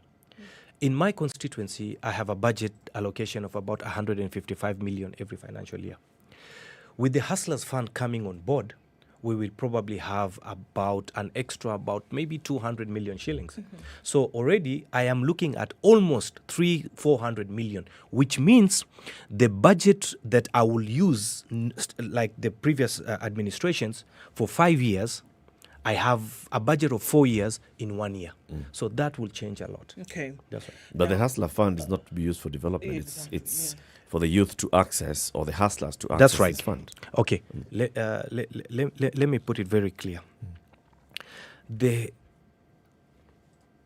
rate of unemployment, the rates of youth doing nothing is very high. Especially, I'm talking about my constituency. When the Hustlers Fund come in, that money is going to be allocated to the mamambogas, to the bodas, to all these guys, you know, and we can sit down and agree on a not a provision, but on a way how we can also use part of that money for development. Not really develop, I don't know how to put it, like ya kuchangia katika maswala ya kusaidia pandi ya CDF. For example, let me put it very clear. Okay. We have a Hustlers Fund of 200 million, let us assume, right? Yes. Now, this Hustlers Fund, the committee that is going to be there, we are going to look into that, how we will use part of that money to help sort out some of the issues ya vijana na wamama. So it will help. It will help. Okay, I haven't understood. What is the plan for the Hustler Fund? Is it like a fund where you, as a hustler, either individually or as a group, as a company, you go and borrow so that you can inject in your business and you repay? Or is it a grant that you take money and you don't repay? It's more of like a grant. So you take money, you don't have to pay? No. You will pay. You pay. You pay without any form of interest. Okay. For a period of, let's say, 2 years, 3 years, or something like that. Okay. That's right.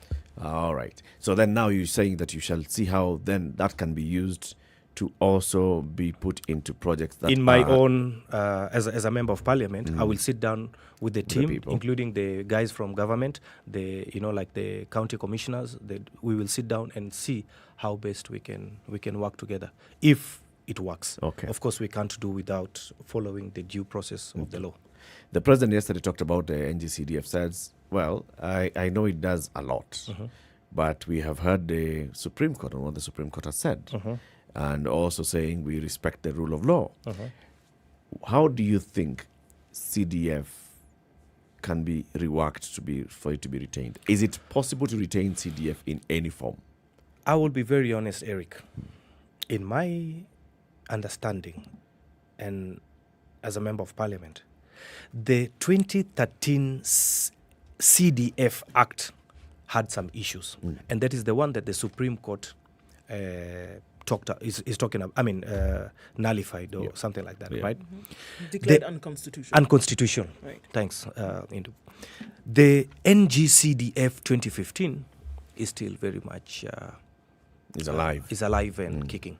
Yeah. How different is it from the 2013 one?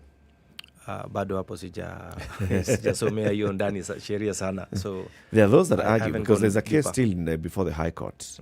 If the High Court goes and says even the NGCDF Act of 2015 goes against the principles of the Constitution. That's right. In that an elected member of parliament who should be playing the role of oversight and legislation That's right. is still involved in a development role. Yes. What would you propose that then happens? Well, of course, Parliament, as members of Parliament, we will amend, or we will craft something that will work with the law. Actually, this one may be trickier because you are asking for a change in the Constitution for this to actually make sense.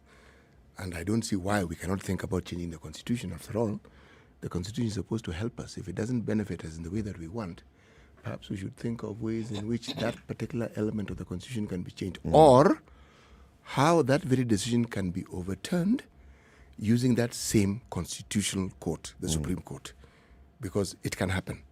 Okay.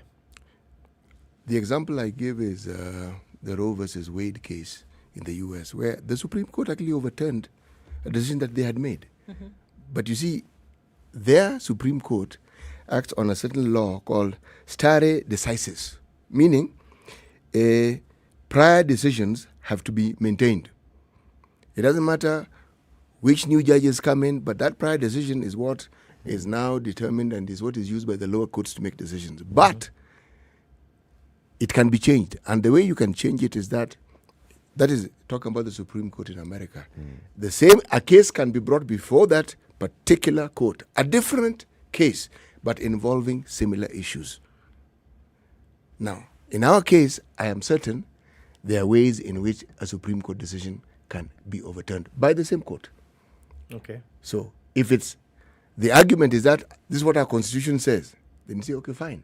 Why don't we go back to that Supreme Court and find out how we can change this very thing? Because I am of the view that the CDF is important. Absolutely. That's right.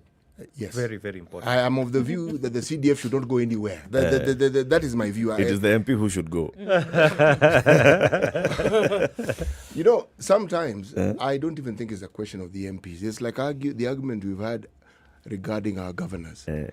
I am of the view that the problem sometimes is that people are given jobs which are beyond their competencies. Someone talks nicely, talks fast, is likable, and they're given a job of governor. But the job of governor doesn't involve talking fast and being liked.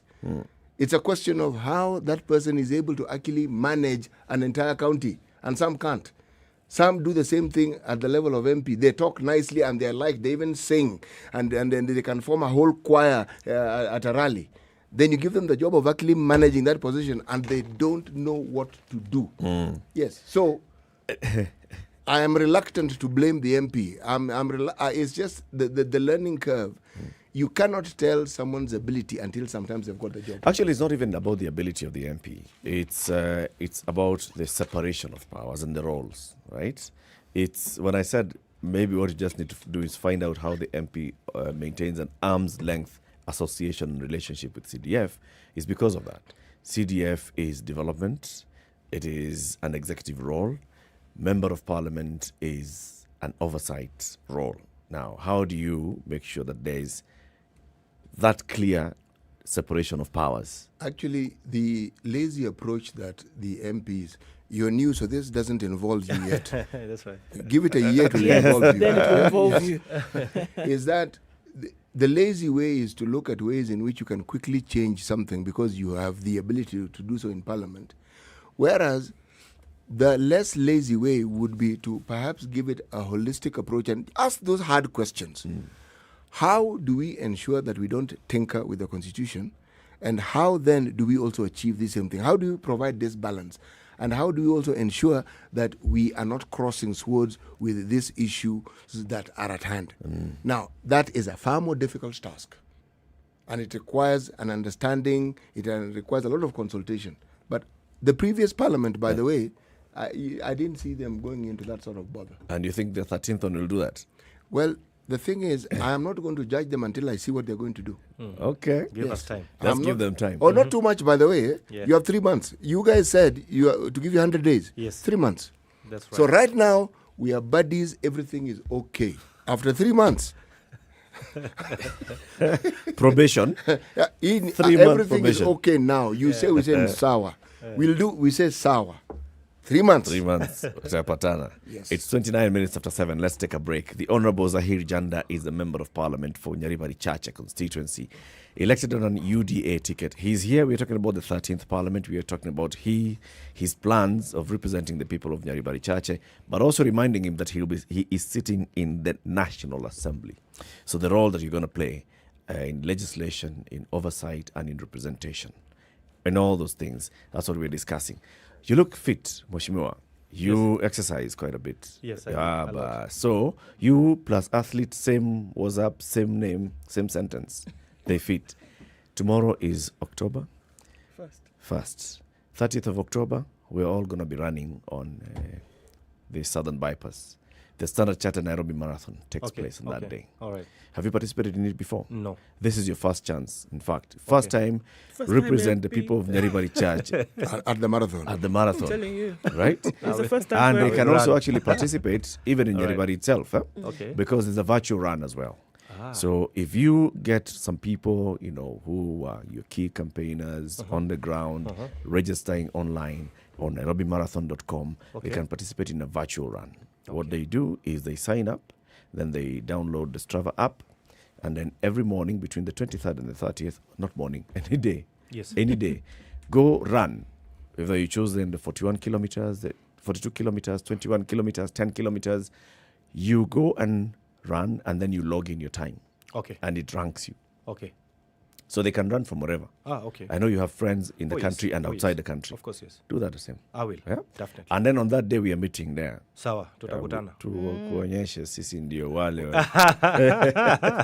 Let's take a break. We'll be back shortly. This is the Situation Room, the only way to start your day.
We'll have sunny conditions in Nairobi, currently at 17 degrees, highs of 25 and lows of 15. It's sunny at 14, highs of 25 and lows of 13, and light rain at 16 in Nyeri, highs of 23 and lows of 14. Sunny conditions at 14 in Eldoret, highs of 24 and lows of 12, and Mombasa at 24. We will see highs of 29 and lows of 23.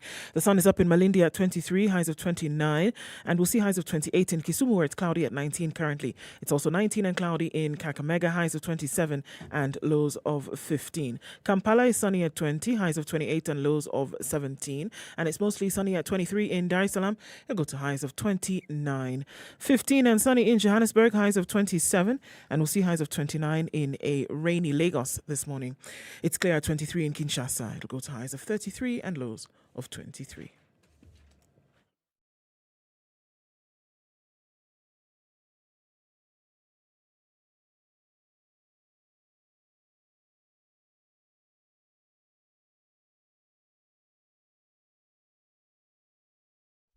Classic soul, R&B, smooth All right, not looking jazz. too bad coming off Mombasa Road. If we look at North Airport Road and then out towards Outer Ring, seeing your normal traffic this morning, piling up here and there. Going towards the Eastern Bypass is where we'll see some of it. That's outbound traffic that's slowing down quite some. On Jogger Road is now where it's really heavy. Out towards Landis, where it wasn't before, now it is packed up towards Kamkunji. On Gong Road, that's already really busy. I don't know how it's nothing at 6 and then boom at 7.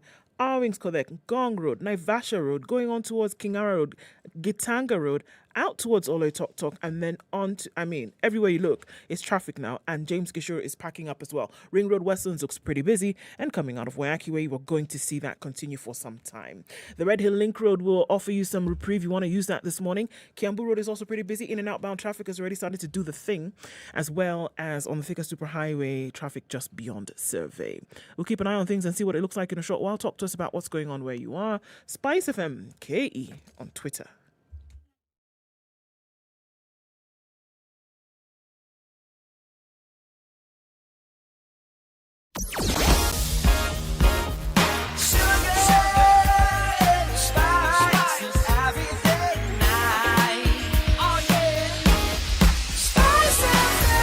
Spice up your life.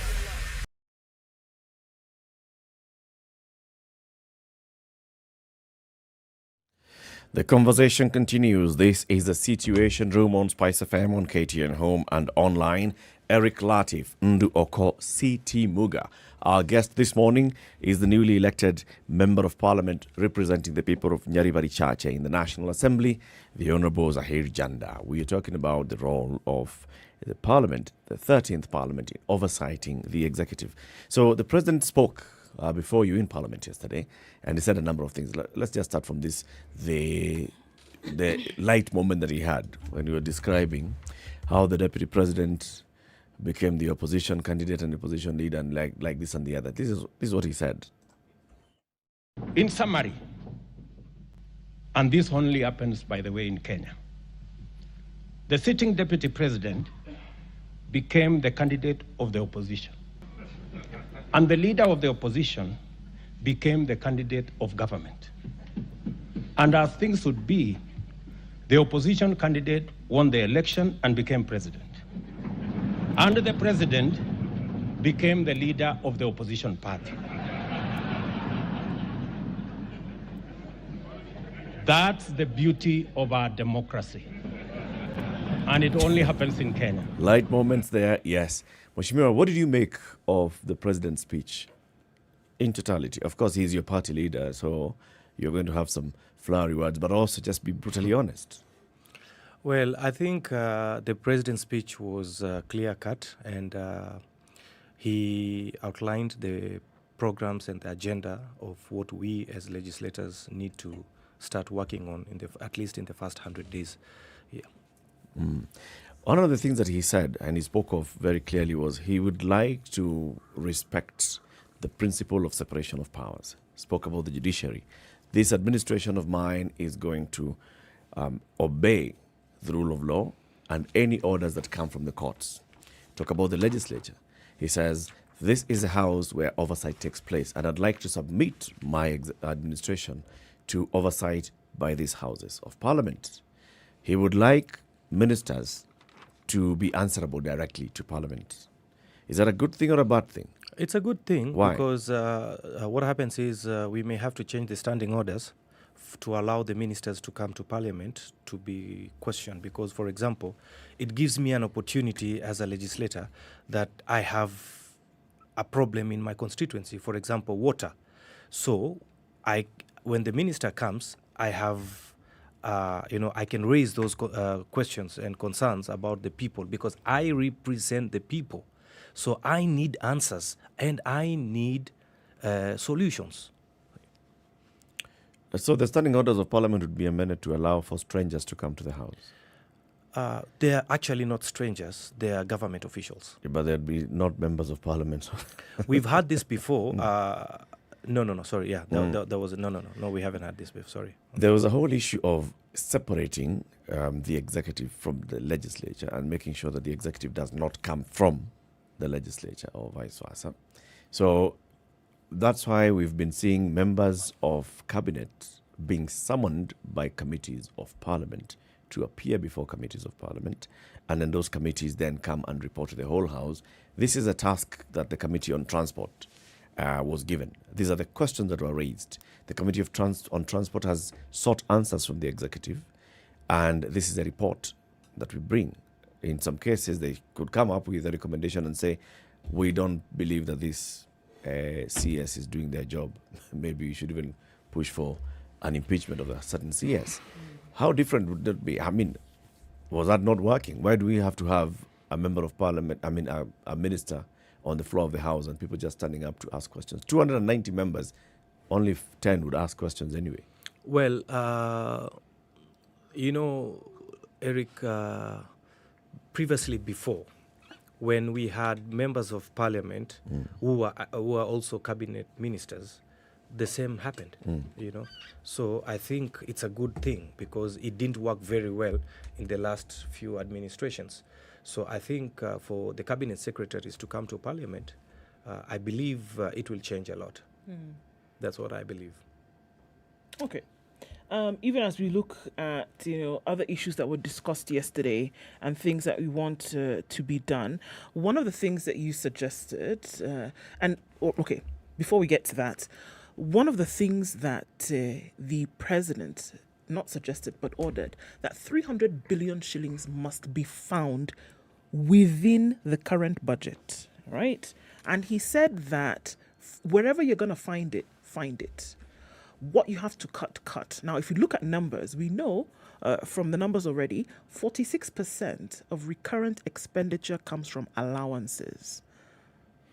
Government officials, allowances here and there, recurrent expenditure.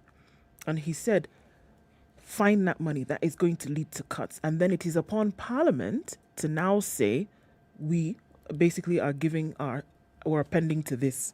Now, that means a cut in a lot of allowances. Would Parliament then take up that responsibility and legislate on the same? Yep. You will. You know, Indu, yes, we have a problem, in my view. The economy is not doing so very well. And actually, you had the president speak yesterday. It is what it is, and that's the reality. Okay. Our total collection is about 2.1 trillion, which is only enough to pay debt and salaries. Everything else, we have to borrow. Okay? Now, if we have 2.1 trillion that we have collected, we are using for the recurrent expenditure, and, how are we going to develop as a country? So these are the issues that we have to sit down in Parliament and find a framework so that the economy can at least peak. Okay. Otherwise, if it continues, we are going to have a big problem. So there's the realization that there's a problem, right? There's a big problem. Right. And so the president has said, look, we're going to find this money from the budget. So those things that we are doing, which are absolutely unnecessary, are going to cut back. That's right. Would you then, as Parliament, also jump onto this bandwagon and say, this 5,000 shillings that we've been looking for as allowances for plenary sittings, also, okay, let's forget about that as well? Well, we have no problem on that. If it is going to save the country, so be it. Okay. Yes. Where do you think the money should come from? The National Treasury has been given the task by the President of finding 300 billion shillings. They will come to Parliament to rework the budget. When they come to Parliament, do you have some expectations of what you want to see being cut, being slashed in the national government, in the government's recurrent expenditure? Well, of course, we have to cut costs in so many ways. The county governments, they take about 407 billion. We have the national executive. I think, to me, as a member of Parliament, I think we have to sit down in the National Assembly and look for a framework or look for ways how we will, including ourselves, cut costs. Like, for example, my salary, if it means that they take 30% from my salary, to cut down and make sure the economy, then we will go for it. So I'm sure once the committees are set up in Parliament, when we go for the next sitting, hopefully very soon, then we will work on it. And I'm hoping that I will most likely be in the budget committee. You want to be a member of the budget committee? The budget committee, yes. So Can I ask a question, perhaps, and make a suggestion while asking the question? Every year, the Auditor General comes up with an insight probe of how our ministries perform with the monies that they have been given. Yes. Now, the monies are given so that we can achieve certain things. That's right. Now, does Parliament sit and find out and determine whether everything that is reported by the Auditor General is in keeping with the expenditures that are presented? Ex-ministry is given 10 shillings, and they say they've spent the 10 shillings. Do you have a corresponding reality as to what it is that you are being told? Were the 10 shillings spent for what was purpose? And if it wasn't, where then did the money go? Correct. What was it spent on? Yes. Because when you talk about savings, sometimes the thing that we ought to be looking at is the wastages. Because, yes, money is allocated, but it doesn't quite go to where it is now. By reducing what I am loosely referring to as wastages, you actually end up saving money, because you then can come to the conclusion, perhaps, that what you actually require to do this is this, not this huge amount we've been giving. Correct. So let's just give the amount that is required, and that other one can be reallocated elsewhere. Do you think Parliament can work on these audits? Because that work has already been done. Definitely. Because by doing that, you will be starting on a slate that you have a clear roadmap, and you can say, actually, this thing doesn't cost what we're told. It actually costs this. Yes. And so moving forward, this is what we can do. You think Parliament is capable of doing that? Absolutely, yes. We'll give it a try. And what would prevent them from doing it? Because Under what circumstances would Parliament not do its work? Yes. You know, we have committees, for example, like the Committee of Transport and Infrastructure. Yep. It oversights. So I don't think, in my view, I really don't think it is going to be an issue. I think that can be done very well. That's right. Do you think, Mheshimiwa, there's a possibility that this Parliament, with the majority Kenya Kwanza members in the National Assembly, can stand up to the President and the Executive and say, no, Mr. President, this is what you're bringing to the House. Yes, definitely. Oh, yes. Really? Oh, yes. Absolutely. you seem very definite. Yes. To the point of being definitive. Why are you so clear? Because I like the clarity, but help us understand it. No. You know... my name is Muga. No. Yes. Of course. I am very certain, personally, and very clear in my mind, that I stand for what is right. And if, for whatever reason, we feel that the president has overstepped his mandate or is doing something that is not wrong, of course we have the opposition to to oversight on that. But as Kenya Kwanza, we will stand out. I will stand out and tell him, Your Excellency, Mr. President, this is wrong. We will not agree in totality. Yes. You do know we are going to hold you to account for that. Huh? Please do. Please do. Well, I certainly am going to say, please do. Muga, I remember you and I had this conversation. Please do, Muga. There's something here, though. I like what you're saying, and that's what ought to be the case. That's right. The problem is that whenever people stand for what is right, they are seen as spoilers, people who are not playing ball, people who are not supporting a cause, whereas indeed they're actually helping. Somebody who tells a leader, this isn't the right path, isn't somebody who the leader should ignore. That's the person the leader should listen to. Because they're probably telling you something that would actually help you. I'm going somewhere with this. You see, I'm saying this. Huh? One of the things that we in the media sometimes do, we report things, we write things, and sometimes it's been argued we are unfair to legislators. It is argued we criticize them too much. And I think sometimes some of those things that people say may be true. And sometimes we go out of our way to paint a picture that may not represent the truth. For instance, I've heard it said that many people who chair these committees that have to deal with serious issues like infrastructure, energy, health, one ends up seeing these chairmen and leaders in those committees, very wealthy people over a period of time. I said, these are things people say. I haven't seen evidence to support it myself. But people say negative things, and unfortunately in this country, when people say things, even if they are completely and purely imaginative, they tend to be believed. Now, this new parliament has an opportunity to change all these things. That's and right. to prove some of the things that we in the media say wrong and say, guys, you've got it wrong all along. That's right. This is really what we are. Let me ask the question, do you feel that this parliament is up to the task? 200%. Okay. Kabisa. 200%, Muga. There's a controversy that you raised on social media the other day. You posted on your social media handle that, you know what, one of the things that you want to do when you go to Parliament and Parliament starts in session is you want to push for the introduction of a bill that taxes luxury items. And you started mentioning some of those luxury items, talked about like beauty products and such. Tell us about that. What exactly did you have in mind? What do you mean? Well,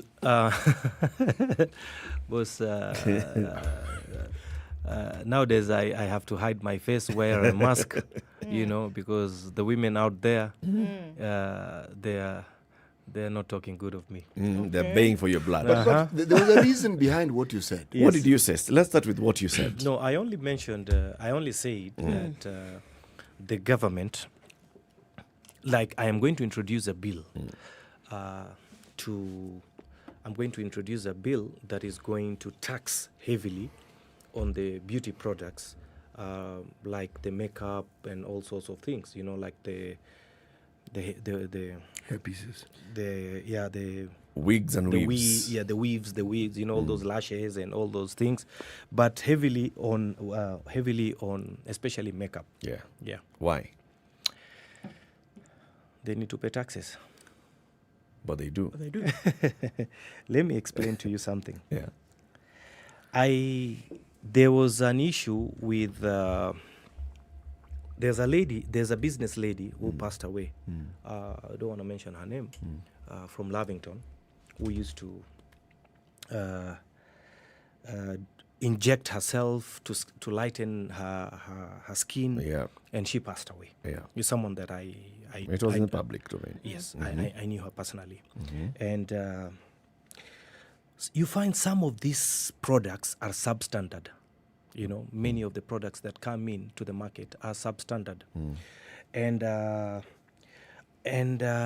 want it to be. I'm not saying that the ladies shouldn't use those products, but I want it to be very expensive for those substandard products. Okay. Makes sense. A lot of people are dumping, you know, like for example, a makeup like MAC, or I don't know what you call MAC or whatever. There's a lot of fake of those things that is really, really affecting. So there are our counterfeits people. that are finding their way into the market. That's right. But now you think that, or you propose that a way to dealing with these counterfeits is to raise taxes for these products. That's right. How does that deal with the counterfeit? Because you've uniformly applied the new tax, even on the genuine products. So someone would argue that just by raising the tax on the genuine products and making them more expensive, then that would even make it the counterfeits, which also become grey products, coming into the country through the back channels, cheaper and more accessible to the people. Which means that now people who were using the genuine products, they find them more expensive, and so they go to the black market and they find the cheaper counterfeit grey products in the market. So if I may ask, Mheshimiwa, is your problem with the counterfeit product that's coming into the country? Or beauty? Or beauty products, because many people are using them and we can get some added revenue from here. I mean, what exactly is the issue? I really don't know. It's the counterfeit. I was just misquoted. Okay. Just the counterfeit. It's the counterfeit. It's the counterfeit. Yeah. Okay. Yeah. I have absolutely no issues with eyelashes and no. All right. So you're a public figure, and you're known to also be associated with with beauty. So people would wonder: is this man fighting? Are you targeting anyone? No. I'm not targeting anybody. It was just to answer Indu's question. It's just counterfeit. I was just misquoted. Okay, that's right. What do you do? What were you doing before you joined Parliament, Zahir? Just a hustler. And what is that? Well, I was doing business. I'm a contractor by, that's basically what I do. I do roads, those kind of things, yes. And of course, I do some consultancy. Okay. Yeah. Are you among those that the government owes? You know, there's 600 billion shillings of pending bills. Yes. To contractors. Yes. You're a contractor. Yes. Are you in that bracket? Yes, I am. The unfortunate bracket. Very, very bitter man. Yes. So what do you think should happen to make sure that the government actually pays? I think the president made it very clear on the pending bills, and we are hoping that hopefully soon things will happen, and I'm sure something will happen, because there was a directive by the president. It's not the first time, No. The former president issued this directive. That's the former president. You just counted like 6 times. The last deadline was October 2020. Yeah. And that line went dead. Yeah. This time, I think I have a lot of confidence in His Excellency the President William Samoei Ruto, and I think he means what he says. And let's wait and see. Let's wait and see. That thing is really, really bad because, like, personally, I did a couple of projects in the county governments in different areas. I haven't been paid for the last 4 years, totaling to almost 600 million shillings. Yeah. Wow. Yeah. And what do they say? Tunangoja pesa itoke Mali pesa inatoka. Tunangoja treasury. Pesa itakuja. When they receive the expenditure, I don't know this. Some of them they have to pay who they know and all sorts of things. And some are demanding. And they don't know you, Zahir. No, looking at the amounts of money, I picked up. I was paid maybe around 109 million, but in bits and pieces. I wasn't paid. So still, there's a lot pending. So it's not worth doing that business. It's just a waste of time and resources. For me personally, I am just very frustrated. It's quite a lot. It's a lot. It's quite a lot. It's a lot. Now you can imagine. There's some people who even died out of depression, out of pressure, and all sorts of things. Yes, I know of cases from some contractors who passed away, and I know of someone who she actually committed suicide in Kisii because she wasn't paid by the Kisii County government. So it's sad, but we hope this mess will be fixed very soon. Yeah. Part of the role that you have as a member of the 13th Parliament is to make sure that the government does what it's supposed to do. That's right. In paying these bills. Yes. Final question. Unfortunately, I'm always the one who has to do this bit of asking those questions that people do not want to ask, but they are expected to be asked. Association of you and other businesses, gold. It's been in public. So I've got to ask, have you ever traded in gold? He said he's a businessman. Gold is a commodity that businessmen trade in. Why aren't we asking him about diamonds? Yes, Mulga, that's precious metal. Precious metal, sapphire, uranium. I'm sorry, Zahir. I mean, it's Nikazi. I know. No comment. Okay. Good. That's good enough. That's good enough. Thank you. Final message to the people of Nyeri Chache. My people, I love you guys so much. Nawapenda sana. I am in Nairobi.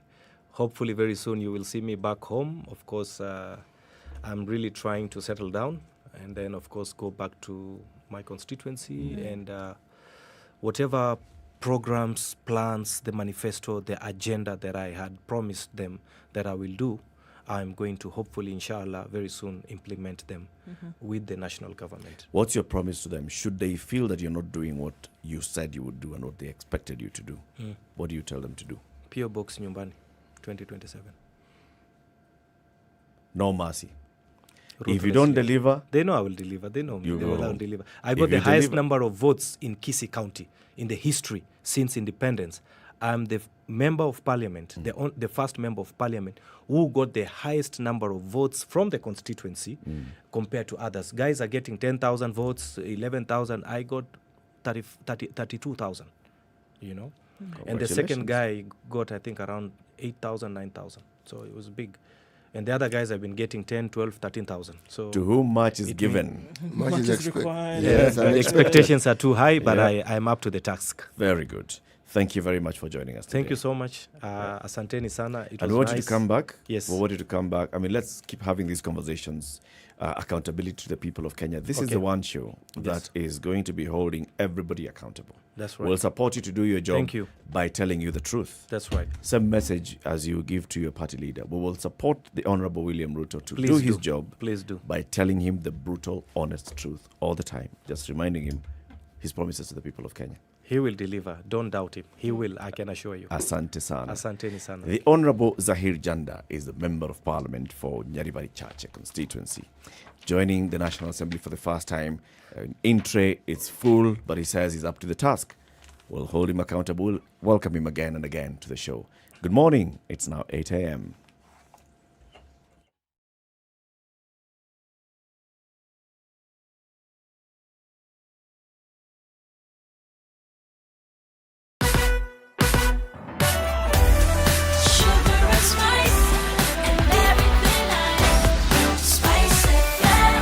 spice up your life.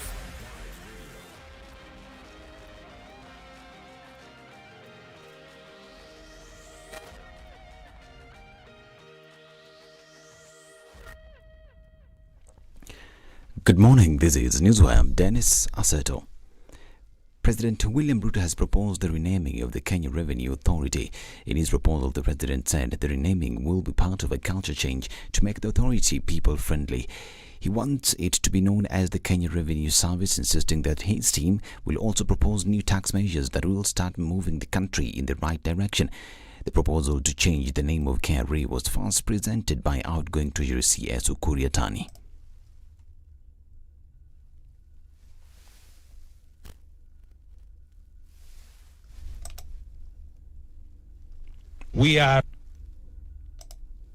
We are overtaxing trade and undertaxing wealth. We will be proposing tax measures that begin to move us in the right direction. We will also work with the Kenya Revenue Authority on a culture change to make it a people-friendly, customer-centric organization. I am of the view that we should rename it the Kenya Revenue Service in line with the proposed transformation. The very large government borrowing requirements. Ruto further said that our financial situation is not good, adding that for the country to grow, we need to invest at least 25% of our GDP.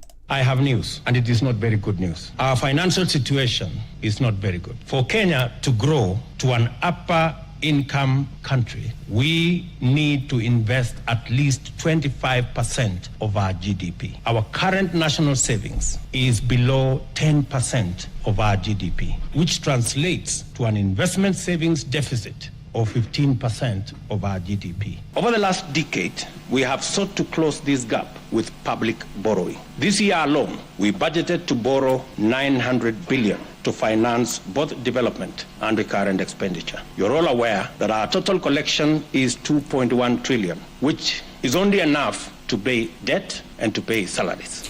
The president said that to sustain the needs of the country, he had instructed Treasury to work with ministries to find at least 300 billion shillings in this year's budget. Now, the changes that are being proposed to be made at the Credit Reference Bureau by President William Ruto is aimed at restructuring how the Bureau works with regards to grading borrowers as opposed to the current system. Business writer at the Standard, Dominic Omondi, says that the new listing at the CRBs will see different individuals and business access credit based on their performance. So what the president is proposing basically is to review the listing of creditors at the credit reference bureaus, popularly known as CRBs. And what that means is that unlike in the present scenario where one is either listed, it's nothing or all. You know, it doesn't give people some score so that if banks come and they want to give you a credit, they will look at your score, and then based on your score, whether you are someone who hasn't been very good, haven't had a very good history of paying your debts, you are given a bad score. So that's like you are in the red. And then those who have a very good history of paying their debts in time, those ones are given a good score. He says that the president is keeping his promises he made during the campaigns of cushioning Kenyans, especially small businesses, and their access to credit. He however says that what we need to do is work on ensuring that access to credit is easy.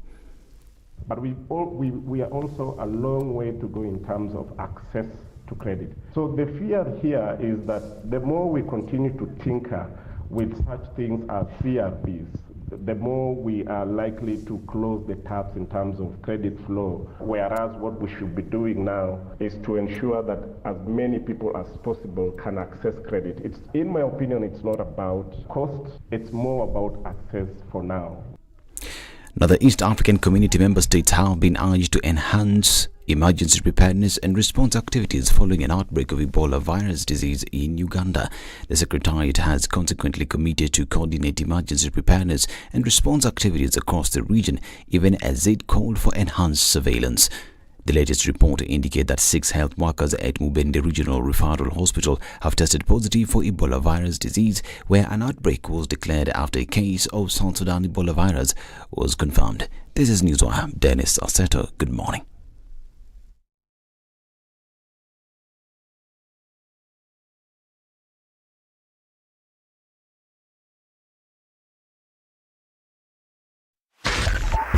102.5 Spice FM, Kisumu. All right, let's take a look at the thicker superhighway where traffic is building up in certain parts.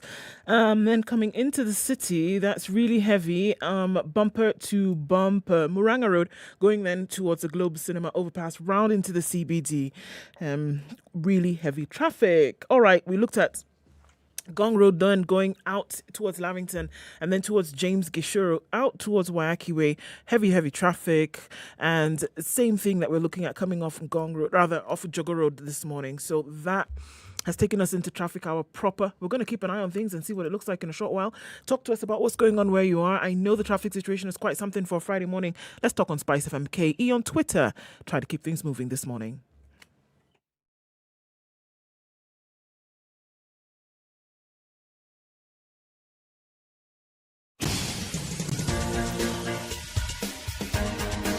This is The Situation Room, the home of hard-hitting political commentary and penetrating insights about the state of the nation. This is a talk radio experience like no other. The Situation Room, a place for hard truths, debates, and elevated conversations. The Situation Room, witty, political, engaging, deep, controversial. In the room, we have C.T. Muga, researcher, academic, seasoned political observer, a fountain of wisdom in these politically uncertain times. Ndu Oko, Nigerian by birth, Kenyan by choice, communications expert, Pan-Africanist, a truth seeker and believer in people power, and Eric Latif, agent provocateur, the man in the chair, seasoned journalist, news hound, a man who believes in punching up. It is not 7 down. minutes after 8. This is the situation on the 30th day of September 2022. September is over. Just like that. If you thought December was not coming soon, December has already come. Okay? It's just a couple of weeks away. Now, this being the end of the month, we also are reminding you about the Standard Chartered Nairobi Marathon that's going to be taking place at the end of October. Then this is about 30 days. And you should start practicing and preparing yourself for this.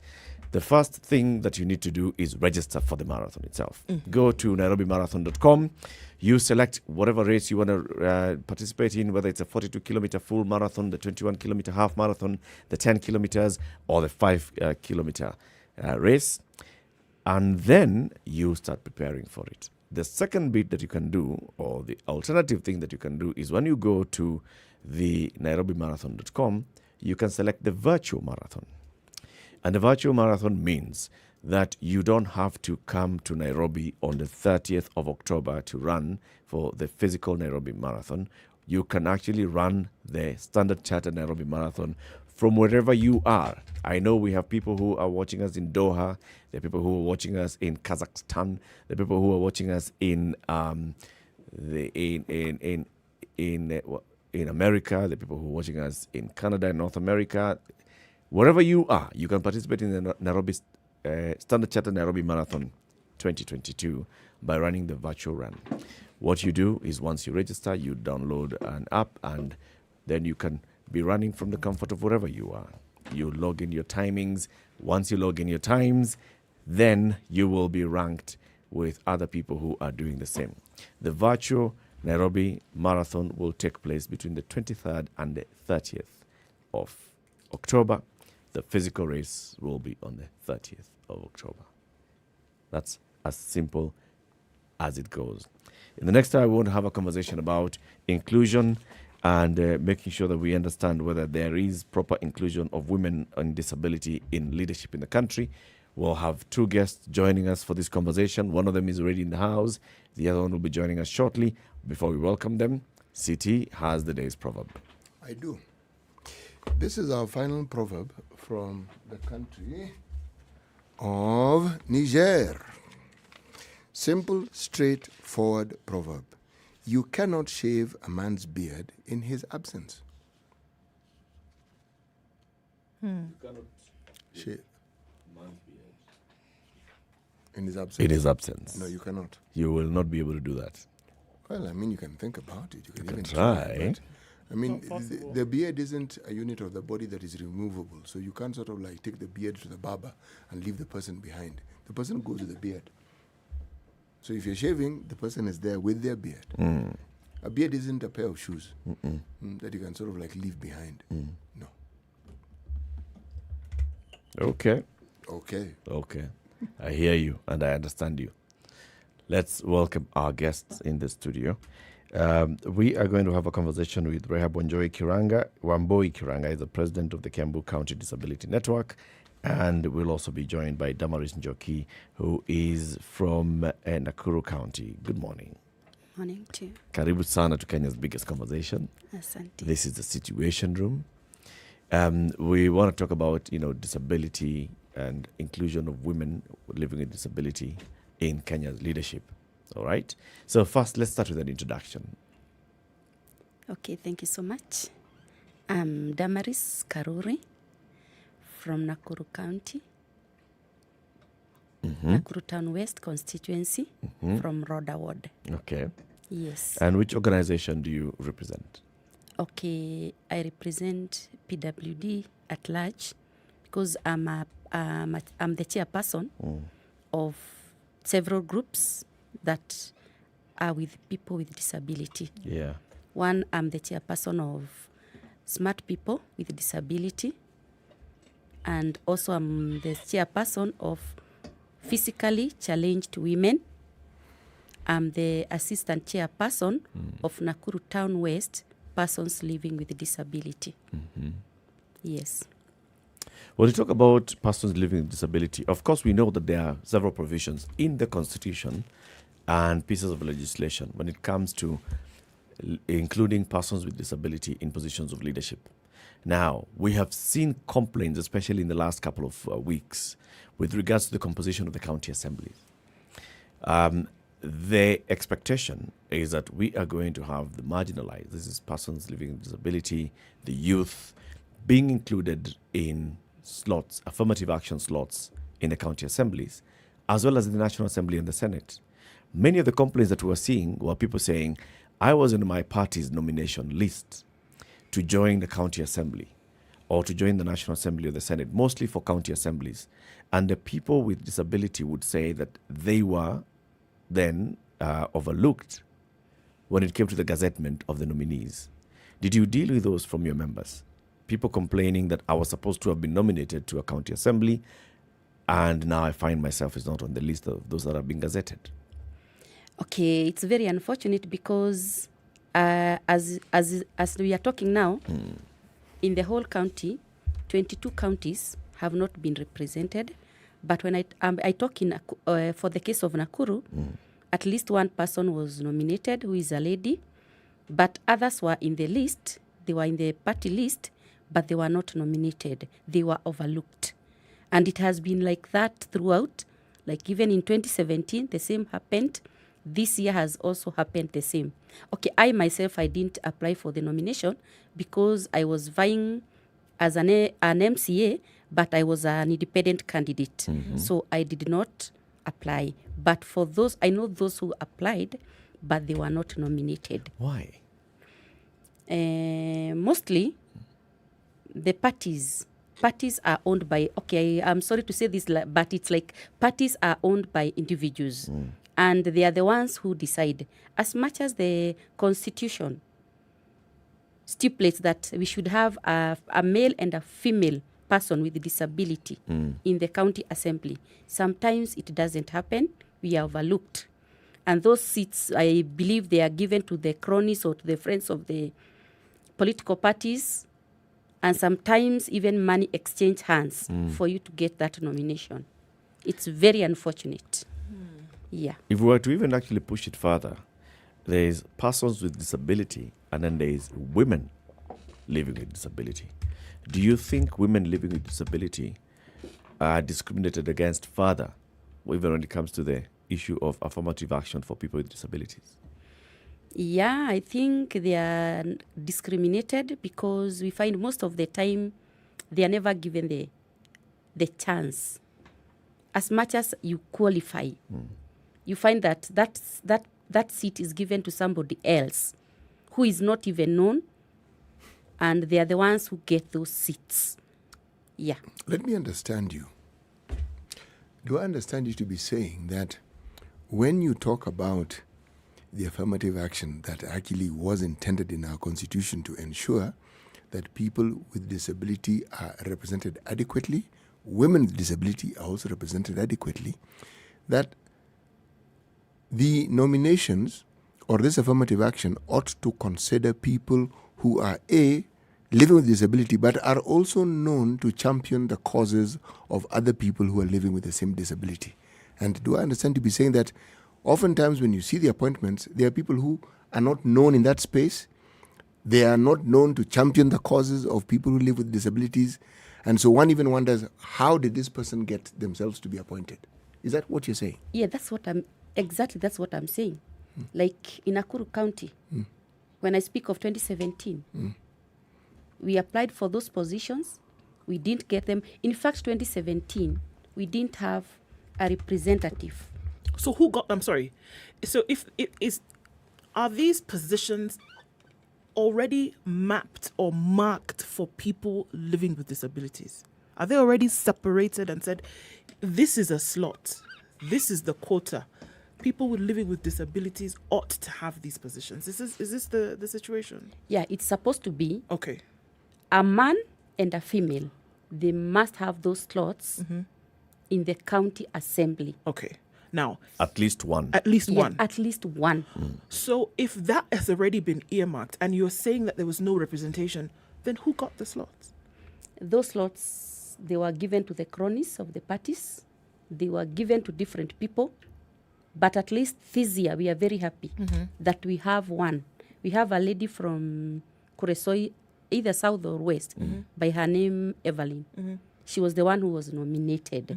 And she has a partial disability. At least we are happy this time round. Yeah. So are you saying that in the past, like this 2017 period we are referring to, that some of the nominations who took the slot were not people living with disabilities? No. We were never represented. Okay. In Nakuru County Assembly, we didn't have a okay, those slots that were supposed to be given to PWDs, we were never nominated, so there was no representation. But we had somebody who had who vied for the position, a man from Mauche. He was in the county assembly, but for the nomination seats. Meaning he vied and he won. Yes. But for the nomination, we were not given the slots. Okay. What do you understand to be the reason as to why this didn't happen, beyond what you talk about cronyism and other people getting the seat? So if you take the case forward, for example, to whomever, at whatever level, party level, county, and say, look, this representation, from what we understand, is supposed to have been, or this nomination, at least one on each side, man and woman, was supposed to be given to a person living with disabilities. And that did not happen. I guess the question is, now, what recourse? Who then hears? Who then does something about it? Or even acknowledgement of that issue? Okay, we have really tried, but the parties, they are the ones who give the party list to the IEBC. So if your name was there and it was removed for the reasons known to the party, you can't question the party because the political parties, they are the ones who give the list. It's a prerogative to nominate. Yeah. Okay. Yeah, so if your name is removed, you are just left there. You have nobody to question. Okay. Yeah. The question is, here we are saying, what benefit, so that we can, just getting down to the nitty-gritty, why is it important to have persons living with disability represented at this level? Okay, our issues, if you are a person with a disability, you will be in a position to represent our issues. You see, if you are just there, you don't know what we go through, so there's no way you'll be able to represent us.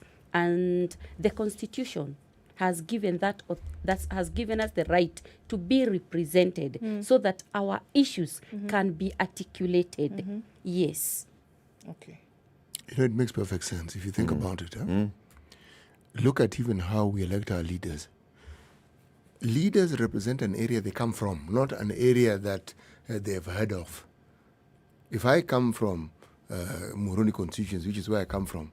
I can't suddenly go to Mandera East, and I can try, but really, how on earth will I even be considered to be representing the people of that particular part of the country?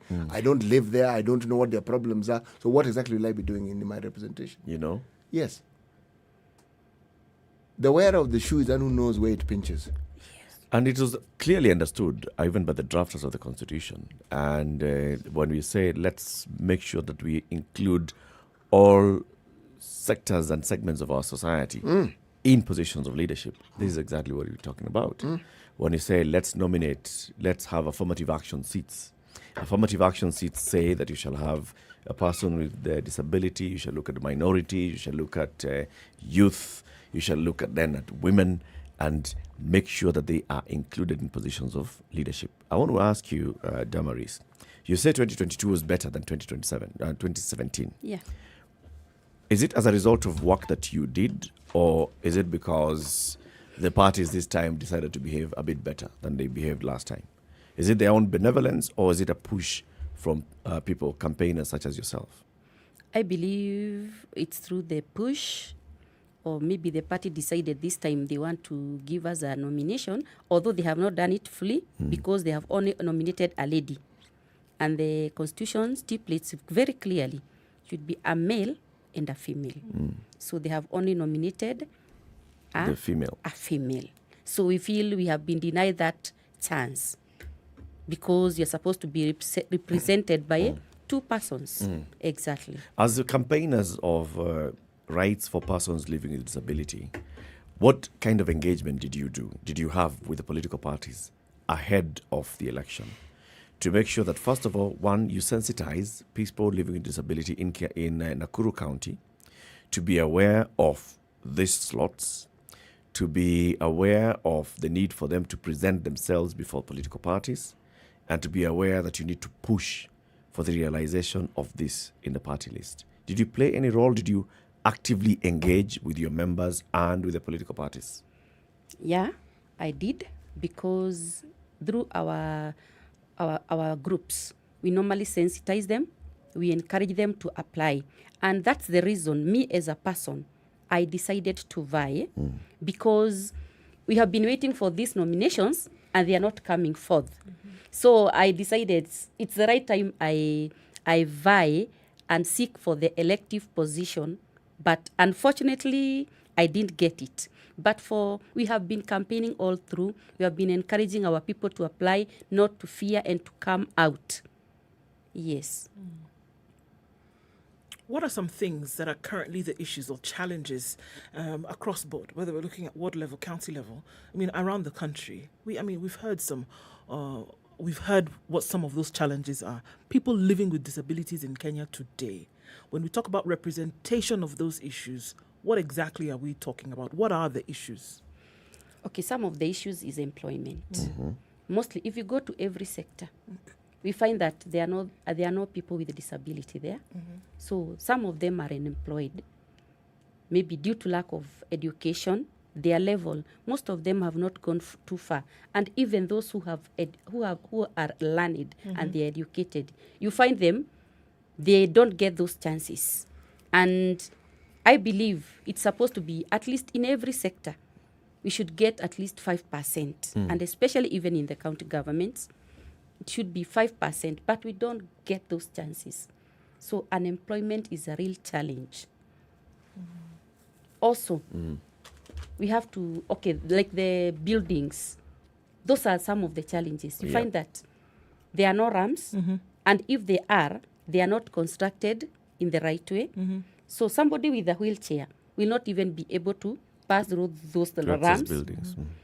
Also, there are different types of disabilities. You'll find that when you go even to a hospital, somebody who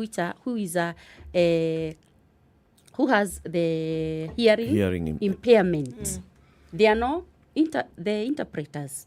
Somebody goes there and they're just doing their own signing to a doctor but who doesn't nobody understand. Who is there to interpret for them. So those are the major challenges at least we go through. And that's why we need to be represented so that our issues can be articulated and they can be adhered to. At the national level, the National Council for Persons with Disabilities, does it engage with the national and county governments on such issues? So then those issues are sensitized to the government to know when you are making laws, you've got to look at laws that are specific to persons living with various forms of disability. Like you're saying, if it's about access to buildings, you have to make sure that these buildings are disability friendly. If it's about service provision, at least at the very minimum, every government office should have a disability friendly access. So there will be people who offer translation services, there'll be ramps for persons who are on wheelchairs and such others. What role at national level is played by the council? Okay, the National Council has been very impactful and they have been playing those roles. But what I believe is the implementers, when it comes to those who are supposed to implement, I think they just overlook and they assume. Because it's well stipulated, and even in the National Council for Persons with Disability, they have been playing that role of advocating. But it seems they fall on deaf ears. They are not ready to implement. Yeah. How can they be made to implement? What do you think? What do you think the solution? Where is the solution, Damaris? I mean, so we are where we are, okay? You come and talk to people like us, we are like, yes. It's clear. It's clear. You talk to anybody, it's clear. In fact, I'm sure even if you went to address members of parliament when they were having their induction, they're already, oh, yes, we hear you, we understand you. But then they don't do it. They just hear, they don't implement. So me, I would say this. Every sector should be represented with a person with a disability. Because if you are in a difference, in every sector, when you are there, you'll force those things to be done. Like if we have been getting our 5%, at least all sectors should have a person with a disability, such that anytime you are making the decisions, anytime you are making any decision on the table, all our issues should be articulated. But because we are overlooked, nobody is there to air our views, we find that, okay, they just listen, but when it comes to the decision-making table, we are not there. So who will think on our line? Nobody. That is the big problem. So I believe it should be implemented that in every sector, we get our 5%, such that every place that we go, when it comes to the service providers, we are there. When it comes to the national issues, we are there. Somebody who can represent our issues and articulate them well. We should be there in every sector. When it comes to the county government, those positions that we can handle, we should be there. So that every decision that is made, we are heard and we are also represented. Your input is taken directly. Yes. You know, there are people who, when they hear affirmative action, they think it's tokenism. And you've heard this many times. Okay, so these people just want to be nominated. Why can't they work hard for it? I mean, if Damaris could vie for a seat, why can't all persons with disability all vie for a seat? Why should we be giving them nominations? Respond to them. Okay, I would say this. The persons with disability should not wait to be nominated. They should come out. They should be strong. They should have confidence. We can go and vie. We can go and campaign. But the conditions, sometimes they are very difficult. So I believe the institutions like the IEBC, they should give us a level ground. They should allow us extra time for campaigning because, like me, it was a challenge. You go to the ground to campaign, but due to mobility, you will only reach very few people. So women should not fear because they have disabilities. They should go out. They should have confidence. Good point. Let's talk about that after the break as well. It's 8:30. This is Kenya's biggest conversation. It's the Situation Room. Damaris Njoki is our guest this morning. Damaris is a campaigner for persons living with disability, and we are talking about women with disability in leadership positions in Kenya, whether they feel well included, whether they feel regarded when it comes to positions of leadership. That's what we're discussing. Let's take a break. We'll be back shortly. As we take the break, we remind you today is the 30th. Yesterday was Thursday the 29th. And what happened yesterday? There was another episode of County 49 that dropped on Showmax, giving you further intrigues into the story that's fast unfolding about the people of the fictional county of Boatele and how they deal with their leaders on a daily basis. Representation is a big thing here, and they're not leaving, or rather they're not letting their guard down in terms of how their governance will be delivered and how their leadership will be delivered. 760 shillings every month. You can have access to this and other great programming on Showmax.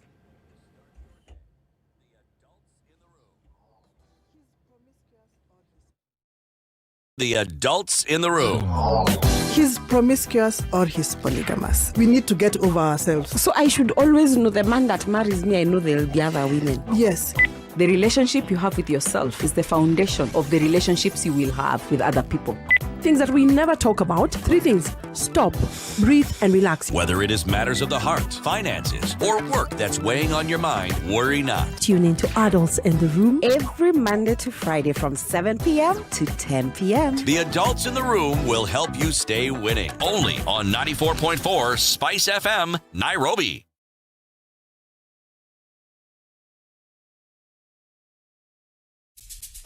When you think about education hubs, Japan has long been at the list of preferred destinations to provide world-class programs. The Study in Japan Global Network Project and Ministry of Education, Culture, Sports, Science and Technology in Japan are hosting an online event for students and professionals looking to further their education and join master's and PhD programs in social sciences such as internal public policy and conflict studies, economics and management, and sciences such as information technology, environmental sciences, biomedical science, agriculture, engineering, and veterinary medicine. Join the Study in Japan online fair for Sub-Saharan Africa 2022 on the 30th of September and on the 1st of October by registering on 2022.studyinjapan-africa. So we're looking at cloudy conditions in Nairobi this morning. We'll go to highs of 25 and lows of 15. Sunny at 15 in Nakuru, highs of 25 and 23 will be the high in a wet Nyeri in some parts at 16. It's 15 and sunny in Eldoret, highs of 24 and lows of 12. And Mombasa at 24, we'll see highs of 29. The sun is up in Malindi at 25. It'll go to highs of 29 and lows of 24. It's sunny at 21 in Kisumu, highs of 28 and lows of 18. And 22 and sunny in Kakamega, highs of 27 and lows of 14. Partly sunny conditions in Kampala. We'll see highs of 27 and lows of 17. And 29 will be the high in Dar es Salaam, where it is sunny at 24. 17 degrees and mostly sunny in Johannesburg, highs of 27. And it's raining in Lagos at 24. We'll see highs of 29. 33 will be the high in a mostly cloudy Kinshasa. It's currently 24.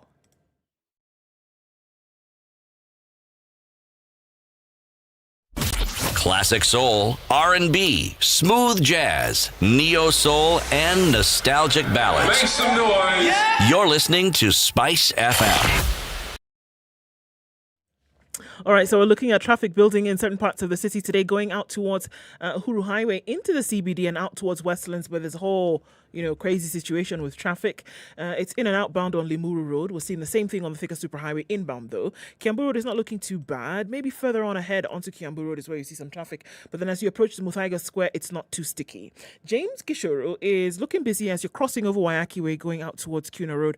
It's going to be like that for some time. There's traffic heavy coming off Naivasha Road, touching on Gong Road and then heading on to Kingara Road. So that continues. Awings Kolek is also busy as you're getting into the city, but you should be all right as you then approach the CBD. Spice FM KE on Twitter. Talk to us there. The aim is to what?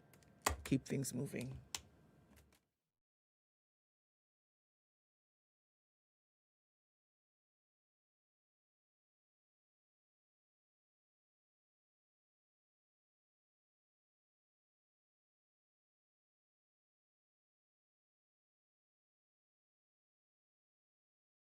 Mature, intelligent talk every morning. Spice up yourself.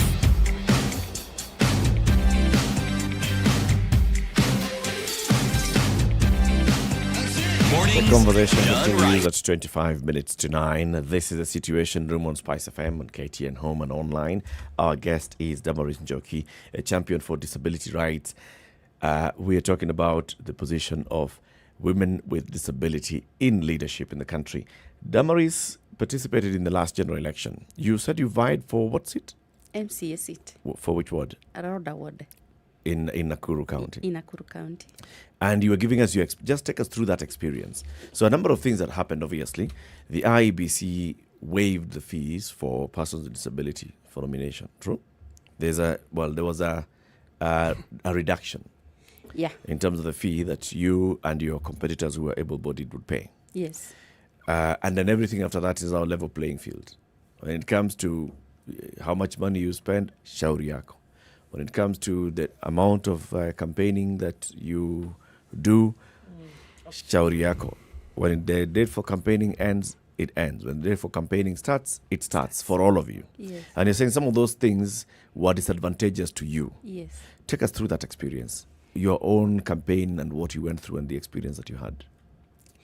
Okay, I was an independent candidate and it was very hectic. And the reason I decided to go independent, it's because initially I was in UDA party, sorry to say that, but before the primaries, somebody gave me an information that there is a person who should be nominated for the party, who belongs to the party, and he should be nominated. And even if we tried, that person must be there. So, and me, I didn't want to be in that scenario that I've arrived at the primaries, then you see your victory. Yes, and so I decided to go independent from the word go. Okay. So I didn't You did not participate in the UDA primaries? Party primaries. Okay. Of course, I've been seeing how they behave. You are cheated, your votes are stolen. So I decided to go independent. Now, my journey started there. So there were requirements for the IBC, which were very difficult to attain, but I managed. One, we had to collect the signatures. That was the most challenging thing that I went through. We were required to get 500 signatures, not only signatures, but copies of IDs. It was very hard for us because already the voters were getting bribes. So to get that copy of ID, you had to cough 100 shillings. So it was not easy. But we tried and finally I managed. I got them. Now you take them to the IBC in a file. So many documents, you carry them. Physical photocopies, not just signatures. You had to carry them to the IBC offices. You had to come to Nairobi to the anniversary towers to get the registration. And I believe such things can be devolved. You had to do in Nairobi? Yeah, we had to bring some documents to Nairobi. And yet there's a county and constituency IBC office. Okay. So I had to travel to anniversary towers to bring they wanted a CD for the, what do you call it? So the soft copy of all those documents? Yeah. You had to bring them there before you go to the county offices. Okay. So it was very hectic. So to and fro running, taking those documents, there were so many requirements. But finally I managed. Then it comes to the campaigning now. We had a time frame.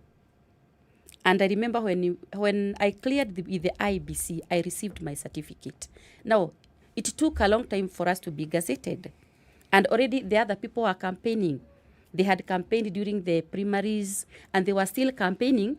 And by the time we were through with the IBC, already we had like a month. In fact, we were told even to remove the posters if we had fixed them before. You see? So we had to start removing them.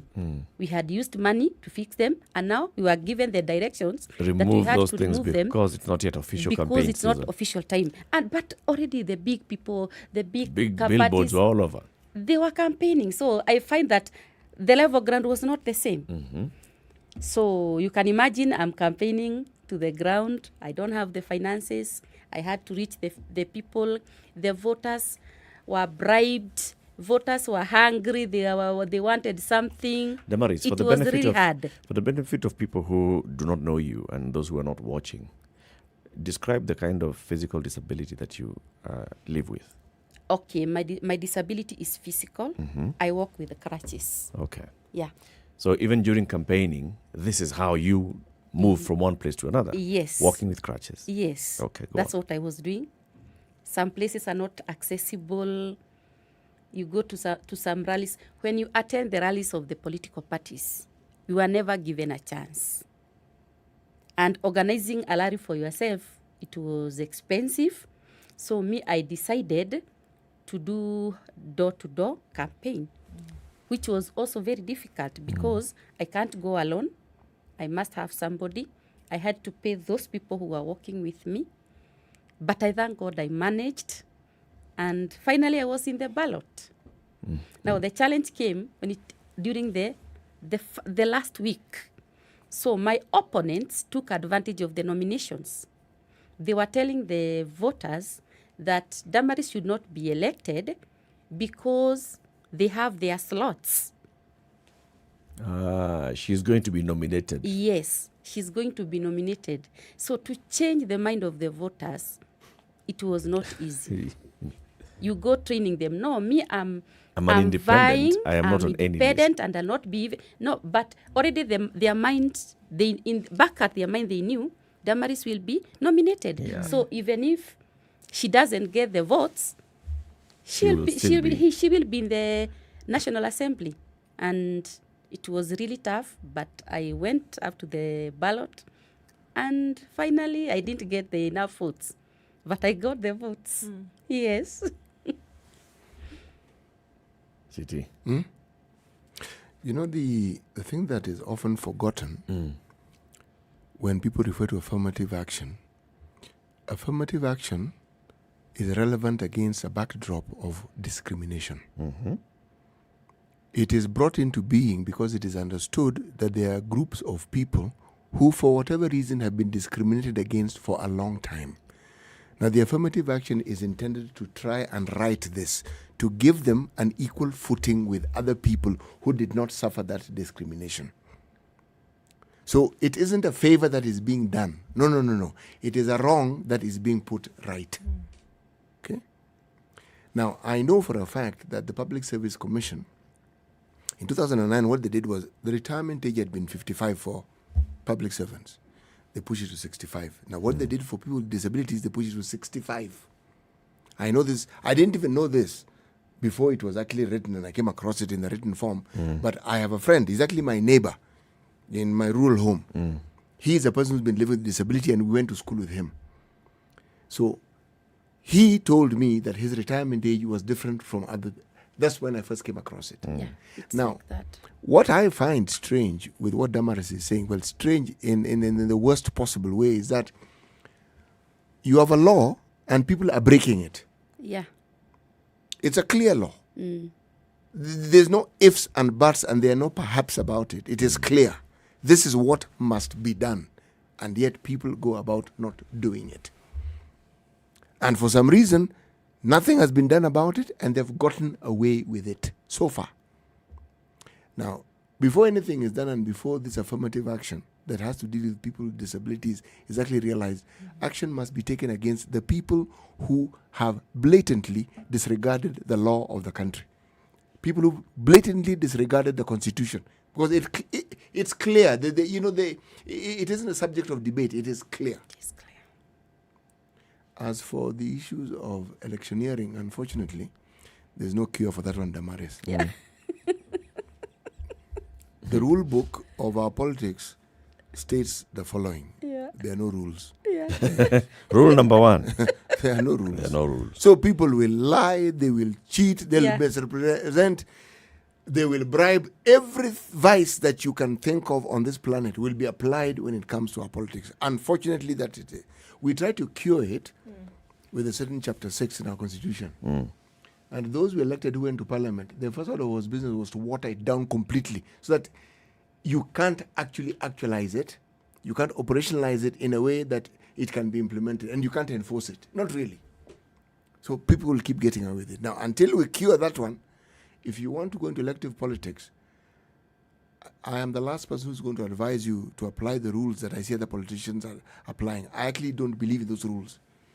But you have the task of trying to get the electorate to actually understand that it is in their interest to elect someone who doesn't go by those rules.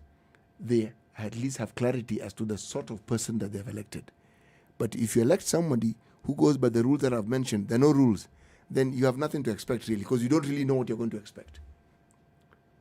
But the courage, let me ask the question I want to ask. Do you think that you would advise people living with disabilities to present themselves to electoral positions, to the electorate more often? Because you don't see many, but do you feel that they should take the courage to actually present themselves as candidates for electoral positions in the country? Yes, me I would say. And in fact, I would encourage them to present themselves. They should come out, because we are just like any other person. Mm-hmm. The difference is that we cannot do things like others, or I cannot walk like another person, or that person who is not hearing. Yeah. But me, I believe the people with disability, they are just like it. We have the thoughts, we have the leadership in us. So unless we come out clearly and refuse to be intimidated, we can be in those elective positions. For sure. Yeah. What is the community perception?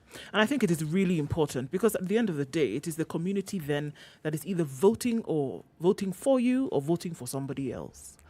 What is because obviously you're a member of your community, known in your community, that obviously gave you the push to go for a position in leadership now.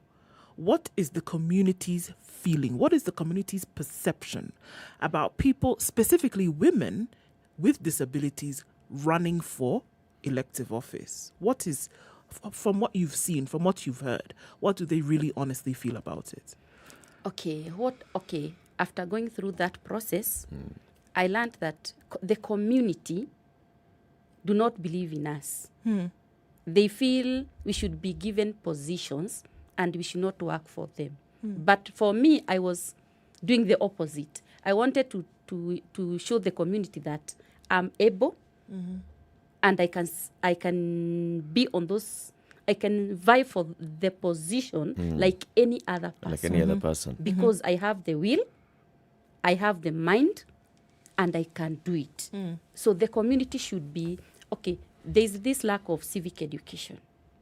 If the community have the information they have been trained. Sensitized. They have the information that is they should know that PWDs are people like any other person, and especially women. They believe we should be given the positions. It's interesting that you say that, Damaris. When you say that the community believes that people with disabilities should be given the positions, they don't have to work for them, is that from a point of they don't believe that you're able, or is it from a point of they don't believe that you should go through the same challenges that everybody else should go through? Is it from a point of feeling, no, we should not subject persons with disability through the rigors of a campaign? Or is it from a feeling of we should not be bothered with looking at these people because they will not be able to do the job anyway? Which is which? Through the experience I have, is that the community believe we should not go through that vigorous process. Because they were saying, how will you manage? How will you reach all the people? Don't you think it's tiresome? You see? Yes. But I wanted to show them that I can make it. No. So me, I would encourage people to come out and try to show the community that we are able. We are not supposed to sit there and be given everything. We don't need the sympathy. That is the point. So it's not sympathy that you want. Yeah. But I don't think the people are actually talking about sympathy. The people are promoting affirmative action. Right. No, it's It sounds to me like people are saying, you know what, Damaris, the same experiences that you've given us this morning. You know, you have a challenge of just moving door to door. You can't go alone. You've got to go with somebody. That person is a cost. How long is it going to take you to move from house 1 to house number 10 as compared to an able-bodied person? All those things the person is looking and thinking. Instead of doing all that. How about, it's not that I'm feeling that you are incapable, or the person is basically feeling you shouldn't be, this playing field is not level. You're never going to get justice if we say that you should all run 10 kilometers and compete on time. We should say that Damaris starts at kilometer 9 when the other people are starting at kilometer 1. Sounds to me like the community is already embracing affirmative action, City. Really? Huh? No. There are some people who have gone through the same journey and they have made it. True. They have gone through the elective position and they have made it. Mm-hmm. So I believe the community should be sensitized. They should not discriminate us. When you are looking for the votes, it's your right. And they should not sympathize with you. Like, I could go to some places and they tell me, how will you manage? It's raining, you'll get tired, So which is all true. Yeah, which is not. By the way, I was going through those places. Yeah. So I think the community should be sensitized that PWDs, they are able, just support them, give them the votes, because they can make good leaders. Yes. What is required is empathy. Not sympathy. Exactly. No, because the argument that we are now forwarding with regards to people living with disabilities is the same argument that was forwarded many, many decades ago with regards to educating women. Women were not educated. It was not considered a priority. And for whatever retrogressive traditional values that people had then, that's how they saw it. Now, the same attitude was applied towards educating people with disabilities. See, when special schools were set up, for instance, in this country, it was with the understanding that these people, these citizens need to be educated, but we need to take care of these special circumstances that they have, which prevent them from having the same opportunities as others. That is the thinking. When you sympathize, all you do is you go, that's yes, but it doesn't help. Whereas you need to understand, and the only way you understand it is by letting those people explain to you what it is they go through, not you looking and deciding that this is what you're seeing. Exactly. Because you don't have what they have, so you can't really fully understand what it is that they're going through. Now, Damaris is right. Communities tend to be held in the throes and the grips of traditional values that they've had for the longest time without re-examining and re-evaluating them, and to even consider the relevance that those values have in this present day and age. See, when someone tells you, but how will you reach? People forget. 21st century. I don't have to physically see you in order to see what you look like. COVID taught us that I don't have to walk to school for someone to be educated. Now, these changes, sometimes the community hasn't quite, they can see it, but they haven't embraced them or internalized them. But disability is something that, it's like disease. It's something that, and it's like the eventuality death. Traditionally, we've never really gotten around to having a balanced way of dealing with these things. So part of our understanding and getting to terms realistically is what Damaris is referring to as sensitizing, getting people to understand. But the biggest sensitization is when people with disability present themselves. Isn't that it? Yes. That it? That you probably will not be able to shed off. No, you won't. Those prejudices or shed off any of those biases until you actually see. People have to see it. Somebody, and I'm not even saying campaigning, isn't it? I'm not talking about campaigning. No.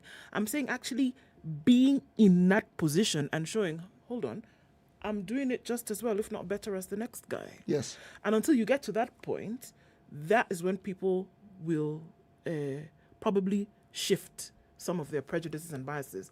But then the thing is, getting to that point where somebody's actually being in the room, position, being in the room, yes, is what is posing the challenge. And I'm hearing what Damaris you're saying and what you guys are saying. Let's start from the end.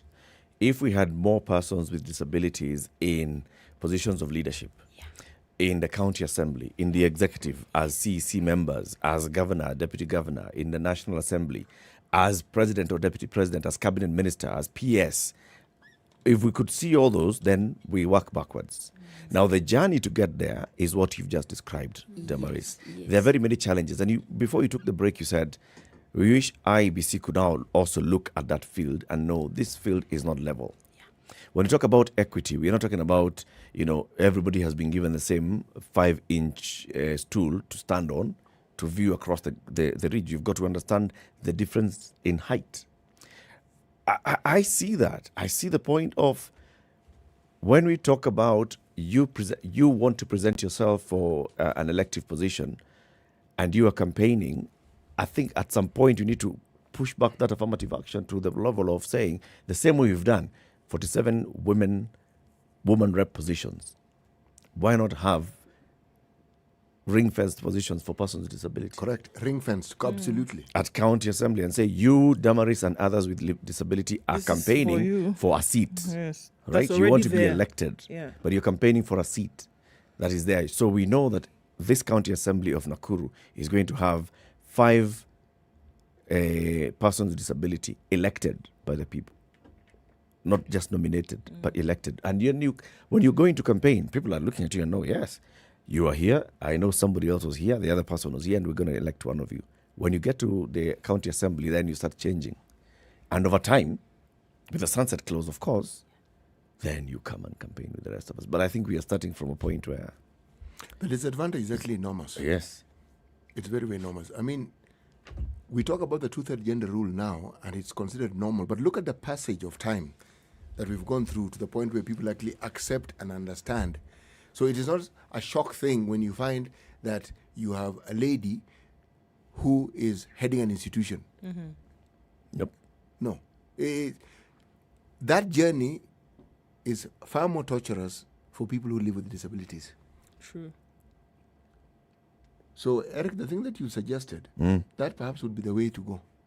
So that just like we had that affirmative action with women rep, there should be one for people with disabilities. So the affirmative action, even in the county assembly, if you look at the number of MCAs who were nominated in 2017 across the country, and then they decided to vie in 2022 and got elected, is higher.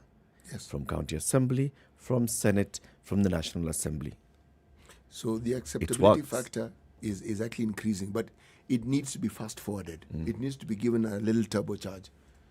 Because if you leave it to the normal process of life, that thing will take forever. It will take forever. Yes. Damaris, your final message as you talk to the country this morning in terms of the position of women living with disabilities in leadership and what we all should think about. What would your message be to people who are watching and listening?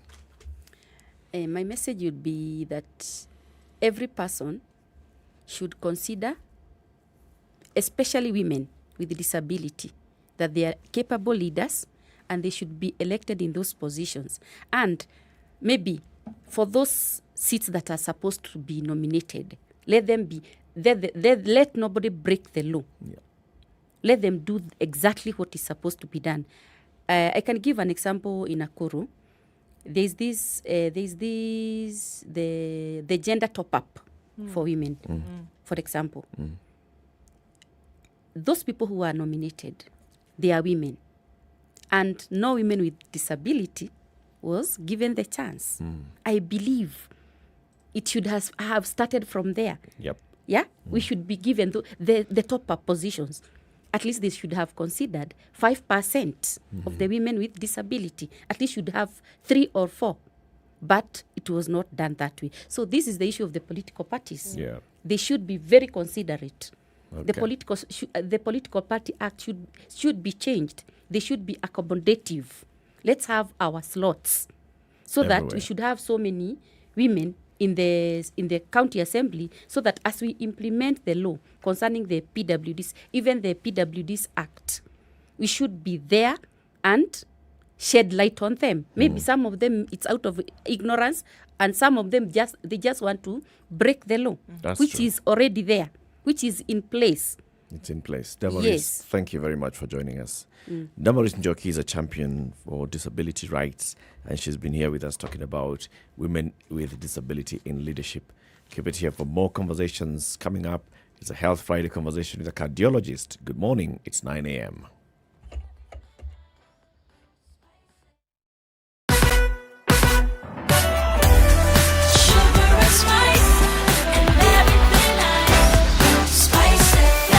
Spice up your life.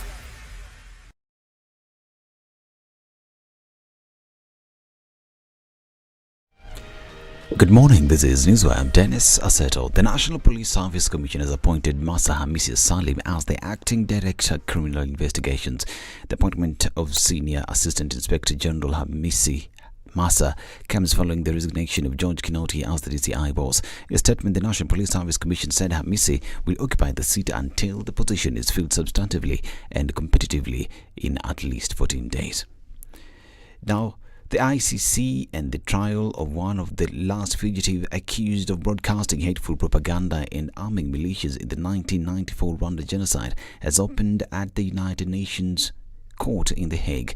Before opening statements, judges said 87-year-old Felicien Kabuga had refused to attend but ruled that the trial would go on. He is being tried before the International Residual Mechanism for Criminal Tribunals for what prosecutors say is his substantial contributions to the genocide against the Tutsi and Rwanda. Prosecutors say Kabuga's radio station broadcast genocidal propaganda and accused him of arming the dreaded Interahamwe militia.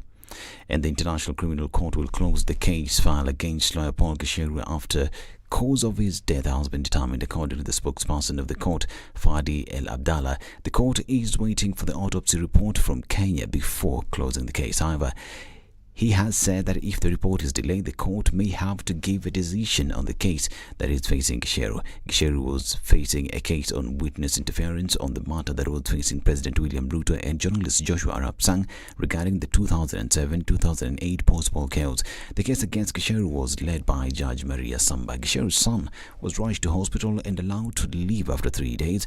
After his condition improved, 20-year-old Alan Njoroge was reported to have suffered a major shock following the death of his father, as he was the first person to find his father dead. The family is now waiting to agree on the date Gisheru's body will be examined after the exercise was postponed to allow his sons living abroad to be present and witness the procedure. Now, the East African Community member states have been urged to enhance emergency preparedness and response activities following an outbreak of Ebola viral disease in Uganda. The Secretariat has consequently committed to coordinate emergency preparedness and response activities across the region, even as it called for enhanced surveillance. The latest report indicates that 6 health workers at Mubende Regional Referral Hospital have tested positive for the Ebola virus disease, where an outbreak was declared after a case of the Sudan Ebola virus was confirmed. Kenya is on high alert, with 20 counties having been listed as high risk.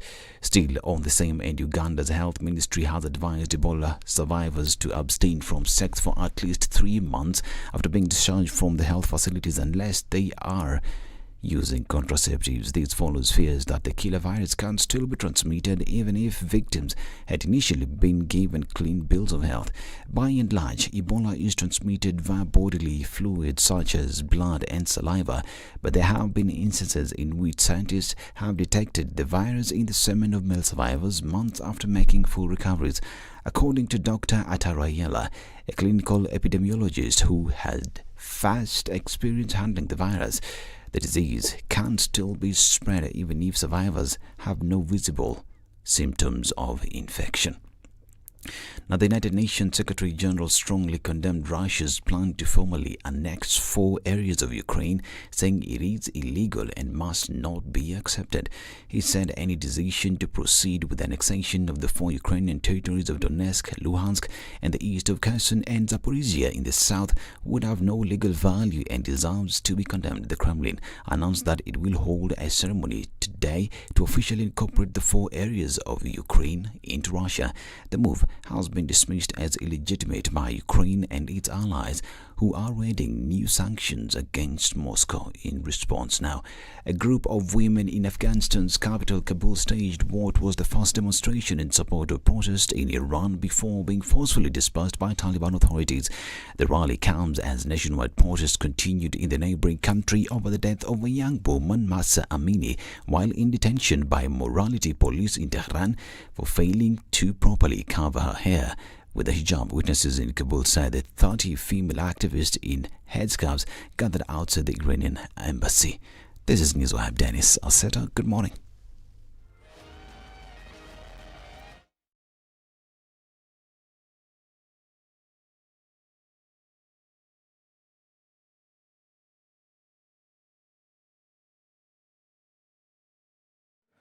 Traffic on Jogo Road this morning is going into the city centre, and we're looking at it pretty heavy as you get into the CBD. We're also looking at traffic coming on from the Thika Superhighway and then into the city as well, just around Muranga Road, heading out towards the Globe Cinema overpass. That still continues with traffic. Coming out of the Westlands area as well, still some traffic. And also on James Gishuru, heading out towards Wayaki Way. Still continues in most parts of the city this morning, and we're still looking at it heavy in a lot. So let's talk in about half hour and see where we are there, but it's not been too crazy a Friday. SpiceFM KE on Twitter.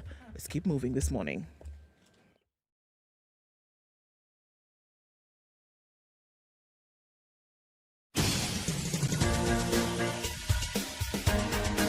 This is The Situation Room, the home of hard-hitting political commentary and penetrating insights about the state of the nation. This is a talk radio experience like no other. The Situation Room, a place for hard truths, debates, and elevated conversations. The Situation Room, witty, political, engaging, deep, controversial. In the room, we have C.T. Muga, researcher, academic, seasoned political observer, a fountain of wisdom in these politically uncertain times. Ndu Oko, Nigerian by birth, Kenyan by choice, communications expert, Pan-Africanist, a truth seeker and believer in people power, and Eric Latif, agent provocateur, the man in the chair, seasoned journalist, news hound, a man who believes in punching up, not down.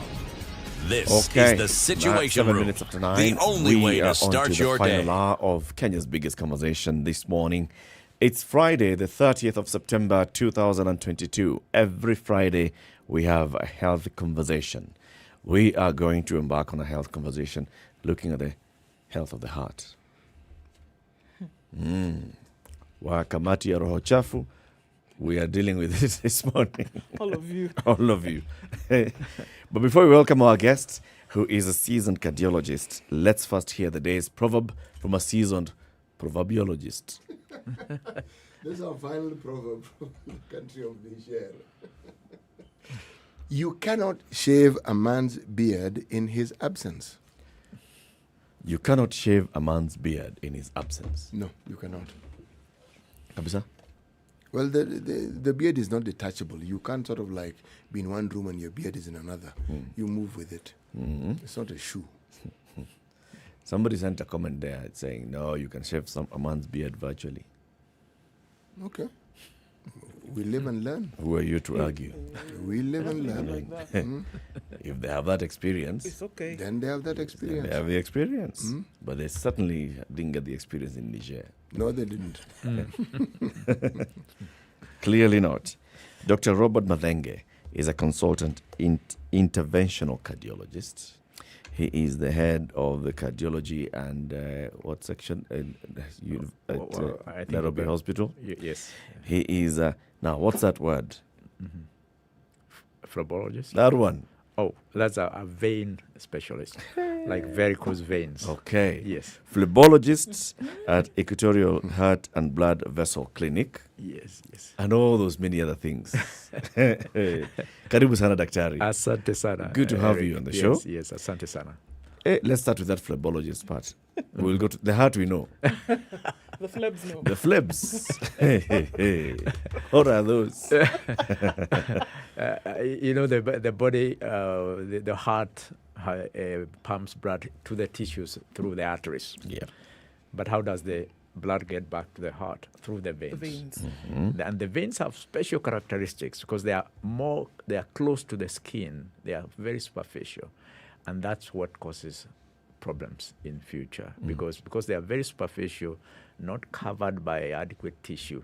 They tend to balloon out based on whether you increase your weight, based on your occupation. Sometimes you stand for too long, and sometimes based on your own inborn characteristics. Some of us are tall, others are short. The same with the veins. Some are strong, some are weak. And the veins, because of gravity, sometimes they tend to balloon out, and you see some people's legs have large, tortuous vessels that are ugly, and sometimes that causes a lot of swelling in the legs and causes even wounds, ulcers that are very difficult to heal. So a phlebologist is a person who studies how to diagnose that condition using various tests and then using various techniques to treat, some of them which are minimally invasive, like laser treatments and some other injections or medications. So anybody who takes time and studies the treatment of veins, such as varicose veins, is called a phlebologist. Okay. Yes. Phlebologist with PHL. Yes. Phlebologist. And that's something that, on top of being a cardiologist, that I later went on and said, let's complete the system and do. So it's a different study. Is related but different. Okay. So essentially, what is a phleb? Phleb is literally Latin for vein. Okay. Yes, Latin. Yes. Okay. It just sounds fancier when you say phlebologist as opposed to venologist. Venologist. Yes, absolutely. Is there a different study for arteries? Well, yes, it's called agiology. Agiology. That's now Latin, agiology. But then it becomes a bit, it's easier for some reason. In fact, she's absolutely correct because you say for veins, we talk about arteries, but for veins, you are using Latin. I think it's just the way names sound and, what is easier to say because agiology is a bit, too mouthful. Yes, but the study of arteries and their treatments is called agiology. And you even have people called agiologists. But in our area, where we say a cardiologist, in the basic training of a cardiologist, you should be able to know about the heart and be able to know about the arteries as well. But if you want to extend, now you can do phlebology as well. To do the veins. Yes. When it comes to heart and heart conditions, we keep throwing in words. There is heart failure, heart disease, cardiac arrests. What other heart things we talk about? Blood pressure. Yes. We just keep throwing. Akona ugonjwa ya roho. He had a heart attack. Yes. Heart mama. Hole in the heart. All those things. Absolutely. And especially when it comes to cause of death. Yes. That's when you're just throwing, he got a heart attack. He got a cardiac arrest. He got a this and the other. Just explain to us those terms, and so we no longer misuse. When you hear the word cardiac arrest, it is literally the end result of all those other conditions that you're talking about. Because the end result, the heart has arrested. In other words, it has failed, has stopped functioning because of other processes. What are those other processes? Those other processes could be now the heart attack. Okay, you get a heart attack. What is a heart attack? Is when the heart is unable to receive adequate blood supply. The heart is a muscle that contracts. It squeezes. Now, as we are speaking here, as you are resting here, it is doing so at about maybe 70 times a minute. In 24 hours, it will have contracted and relaxed about 100,000 times. And yet, you're not aware of it. Can you imagine? That activity requires a lot of oxygen, a lot of nutrition, a lot of glucose. And that has to be delivered by a very efficient blood supply. Now, when that blood supply is compromised, the little arteries that supply, they are tiny, very effective arteries. When they are compromised and blood does not reach the heart muscle, it's so sensitive that within a few minutes you start getting chest pain. And if nothing is done, then you get the heart muscle starts dying off because, and then, of course, you have a heart attack. So in one of the processes that will lead to a cardiac arrest, and that's why I said it's the final process, is, for instance, not enough blood or oxygen or the arteries of the heart being blocked, leading to a heart attack. There are other diseases that will come and affect the heart muscle. For instance, there are people who would get COVID, and COVID affects the virus of the COVID virus affects the heart, okay? and the heart muscle now becomes wobbly. It can no longer efficiently, squeeze, or even other viruses, even the ordinary flu viruses. Then you end up with somebody getting heart failure. What is the failure of the pump? Because the heart is a pump, pumping blood into the vessels. You feel your pulse, you feel something, you feel the pressure. Yep. That pressure is generated by heart muscle power. If that muscle becomes wobbly because it has been inflamed by a virus, or sometimes the muscles just fail at some point in some people, that's now called heart failure. Pump failure, that's heart failure. So when you have a heart attack, yes, you can survive it. You can survive a heart attack. Isn't it? And can you survive heart failure? You can survive heart failure. Number Okay. one, depending on the cause. Sometimes some causes are just like flu, self-limiting. They will cause damage over 2, 3, 4 weeks. And then after that, when the virus goes away, the body fights it off. Like the flu virus, the body fights the flu virus off. Yeah. Then you find that the heart muscle starts now getting stronger again. So in other words, heart failure is also treatable. Okay, but it is much more treatable if you're able to identify the cause, because some causes are more treatable than others. So the most important thing is to find out, why is this person in heart failure? It may just be because they have uncontrolled blood pressure, hypertension. If you control that blood pressure, the heart muscle now starts functioning normally, becomes healthy. So cause of heart failure very important. But we have treatment. We have lots and lots of people who are diagnosed with heart failure. We put them on medications, and they go back to their normal lives. Dr. Yes. Can I tell when my heart is failing? Oh, yes, you can, for sure. Not attack, fail. Failing, yes. Uh-huh. Yeah, remember, what is it supposed to do? Why is the heart pumping in the first place? It's trying to pump oxygen, blood to your lungs, so that in the lungs, the blood can receive oxygen, which you need. Now, what happens if the pump has failed and blood is not getting into your lungs? The number one thing you find is that you walk from here to the door there, you're short of breath. Again, because you're not pumping effectively. Blood is not able to get to your kidneys, where now excess water is removed so that you can pass urine. So you find that the body starts swelling up. So you start feeling your legs are swelling. When you walk from a short distance, you are short of breath. When you lie in bed at night, that water that was in your legs because of gravity comes to your lungs, and you find that you have to wake up at night in a hurry because you are short of breath. So the signs are very classical for heart failure, and you cannot miss it when your heart is starting to fail. Can you be born with a bad heart? Yes, you can be born with what is congenital.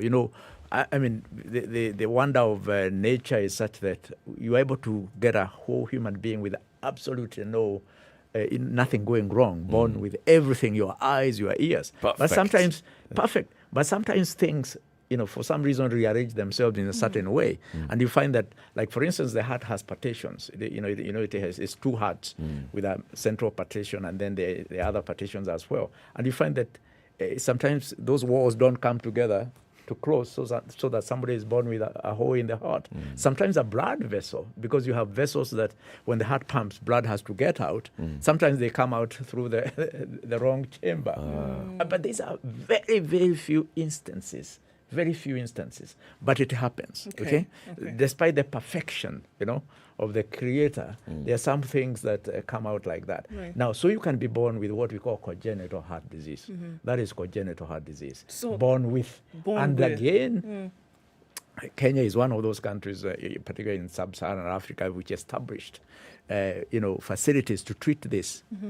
Over many years, since the 70s, we have had ways, way ahead of other countries. Others started maybe 10, 15 years ago. So Kenya is one of those places where we have cardiothoracic surgeons who are able to open up the chest, seal. Sometimes we have other techniques where you don't have to open up the chest. You put a little umbrella through the groin or through the hand, through the groin or through the hand, and you go and you seal that hole and remove everything. So congenital heart disease is there.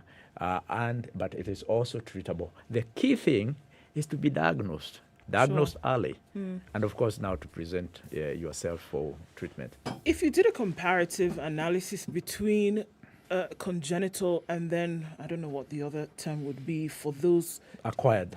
Thank you. Acquired. Which would be in the majority? Acquired. for sure acquired. Because if you look at why even we think about the heart most of the time, it's because of the impact of acquired heart disease on society, on life. I mean, for instance, if you look at the West, where we are, all the things we do take us towards the West. One of two people will die from acquired heart disease, acquired cardiovascular, one of two. But congenital heart disease, we are talking about maybe 3% of the population. So it is very impactful. But what really impacts society in a large way, with a large death rate. For instance, a third of the death all over the world. Okay, a third. Remember, there are like hundreds of diseases, but a third of the death all over the world are due to heart disease. A third? Despite there being like 200, 300, 500 diseases. Wow. That one disease kills about a third of the world population. So that's why it's very critical and very important. And that's why even the whole idea of World Heart Day, because there's a disease. That's the whole rationale for letting people know, hey, here, there's a problem, even here, I mean, most of us, our lives, we talk about the West being one out of two, but there is very little difference between him and the West. So that means he's or you or me. So, so in sectors of the society, we are looking at that kind of challenge, that the most likely cause is going to be. There's heart diseases fall in the category of what we laymen have been told are non-communicable diseases. Yes. And there's also conversation about an increase in those non-communicable diseases in the country. Yes. Again, there are those who argue that part of it is not that there's an increase, but that we've been able to diagnose these things better than we could before, and the reporting has also increased as a result of it. Which is it? Is it that there is an increase? Is it that we are now able to determine them faster? Is it a combination of the two, or are there other factors that we haven't considered? Yeah, I think that's a very interesting question, and also a situation that we always look back, because there's a history to all this. There's a history. If you look, for instance, I was reviewing the other day, look at the U.S. itself, where there's so much disease. In 1890, the rate of heart attacks in the U.S. in 1890 was 0. Research done, 0. By 1970, they had like 340 out of 100,000. Okay, that's a high number. Out of 100,000, 340. So you can see 0, and this is scientific, 0, and within 80 years, you have that. So why was it 0 then, and why is it, why? What changed? So you can see it's a disease that has a trend. When you look at our own history here, the doctors who are here, remember in the colonial times, it is European doctors who already knew about heart attacks, because heart attacks had started in their societies much earlier. But when they came here, they even looked for high blood pressure. If you look at the initial studies, like in the 1930s and whatever, people would look for high blood pressure. You go to Western Kenya, Kisumu. I remember there is one doctor who did that and went and looked at 2,000 people, like in the 1928-30, and wouldn't find anybody with high blood pressure. Looking for high blood pressure. And this is somebody who was trained in the UK, so he knows what blood pressure is about and knows what is the incidence of high blood pressure. Then you look at heart attacks. Really, the information is that really the first heart attack in an African here, clearly diagnosed by the doctors, was in the mid-60s. Okay, now in the hospital today in Nairobi, go to Malta, go to Aga Khan Nairobi Hospital, there will be several patients with heart attacks coming. And remember the classical signs of heart attack. They are classical. You can't miss it. It's not something that, okay, we know that you can get a heart attack. There are various forms of heart attacks that don't present. But the classical heart attack with the severe chest pain, people saying like literally an elephant sitting on your chest, So sweating. you know if you're having one. You know when you've had a heart attack. Yeah. So it is a disease that we know the incidence has increased. As to why the incidence has increased, that's where now the issue is. But there is clearly more diagnosis because We have more diagnostic tools. We have more understanding, okay? But even with that, and that, of course, has raised the awareness that the cases may be more because of the diagnosis. But clearly, there has also been an increase in the incidence all over the world, not only here. Starting from the West, they picked up in the 70s. There are peaks. Here we have not picked up. We are still going. They peaked in the 70s in the West, okay, like in the US. Here we are still peaking. Marching towards our peak. Okay. And that's why, in fact, this is why you see statistics like by 2030, we get to a point whereby now the cause of death in our environment here in low and middle income countries will be cardiovascular disease by 2030. We are in that. It's called epidemiologic transition. We are in that transition of disease. So what's causing all of this? Because clearly we're saying the majority of heart disease is acquired. Honestly, the number of people that come across your way over the last 4 or 5 years who are high blood pressure patients is staggering. Yes. So what is causing this? What exactly are the causes of? Because if we are saying the current trajectory is not looking good. It's not looking good. It's not looking good. Yeah, absolutely. So that means that, unfortunately, if there are many people who have already acquired heart disease, then they're obviously in a place of treatment. Yeah. But then there's something that can be done in the preventative aspect if we're going to try to slow those numbers. So what is causing this disease? Absolutely. I think the way to look at it is, when you look at those days when there was no heart disease, even in our own context, what was life like in terms of diet, in terms of physical activity? How are our lives? Because I think that's what we look at. In terms of even other social issues like stress levels, other issues like smoking, alcohol, and all that. When you look at life, let's say in the 20s for the African person, for the ordinary African person, yes. What was their diet? Their diet was basically high fiber diet. Okay. And by high fiber here we mean? By high fiber we mean vegetables, fruits, whole grains, okay? They had very little processed foods. And processed foods, we know they do a lot of damage. Salt was also taken in, it had traditional salts. And it was, and the foods did not have to be, they didn't have to add salt to every food. Sugar, they ate whole products, okay, with a lot of fiber, and avoided all what has happened now with industrialization, where you have processed foods, salt, and sugar. On top of that, when it comes to consumption of animal products, if you look at the tradition with most traditional societies, meat was not eaten on a daily basis. Maybe I don't know about the single chief in a community, but the majority of the people, the chief may have done that, but the majority of the people, at least where I come from central Kenya, meat was eaten with a purpose. There had to be a purpose. Celebratory. There has to be some reason to kill an animal. Yes. You just didn't kill an animal, a chicken every day, a goat every weekend. Okay? So what we know that red meats, okay, with their fats and all that, they will raise your cholesterol. We know that animal products, particularly the red meats, will raise your blood pressure because they are also salty. They have fat, they have salt. They raise your blood pressure. So the combination of consumption of processed foods, a lot of salt, a lot of sugar, excess nutrition, what we call excess nutrition, because you find a lot of people are eating more of all the categories of the foods. They are taking more carbohydrates. Food it became also kind of a luxury. It's something you eat as a luxury. You don't eat when you are hungry. Ideally, you should eat when you are hungry.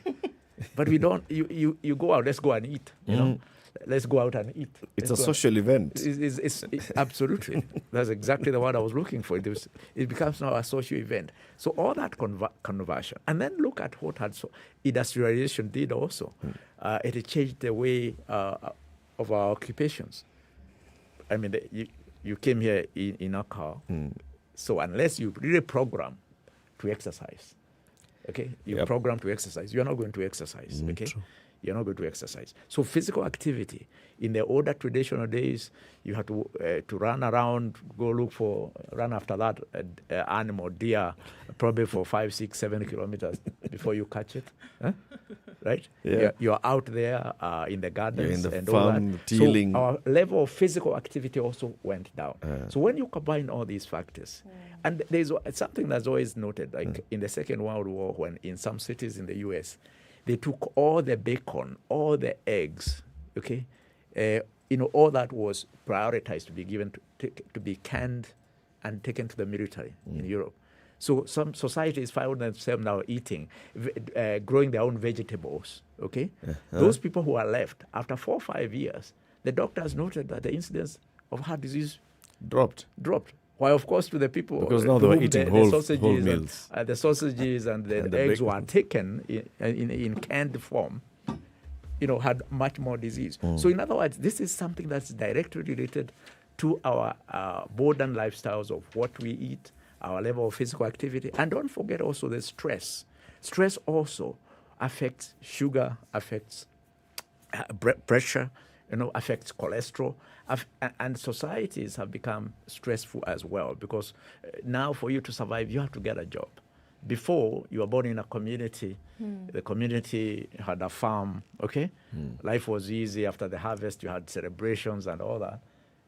Now, the stress of the industrial revolution and living also comes in. And then, of course, there are these, what you call destructive behaviors like smoking, excess alcohol, drugs, and all that have also come in. When you look at all these factors, but the good thing is that because it is now known what are the factors that cause cardiovascular disease, though there has been very positive action in dealing with them, and those societies that have actually been able to communicate to the populations of how do you identify blood pressure, how do you treat it, how do you prevent your sugar from going up, how do you identify you have sugar. Those societies have been able to reduce, let's say, the death from like heart attacks by 50-60%, death from strokes, about the same number, even up to about 70%. So in other words, there is something that can be done. Once you identify these risk factors, then you start addressing them. And you address them, and you let the population, because for you to have an impact in the population, then the people have to know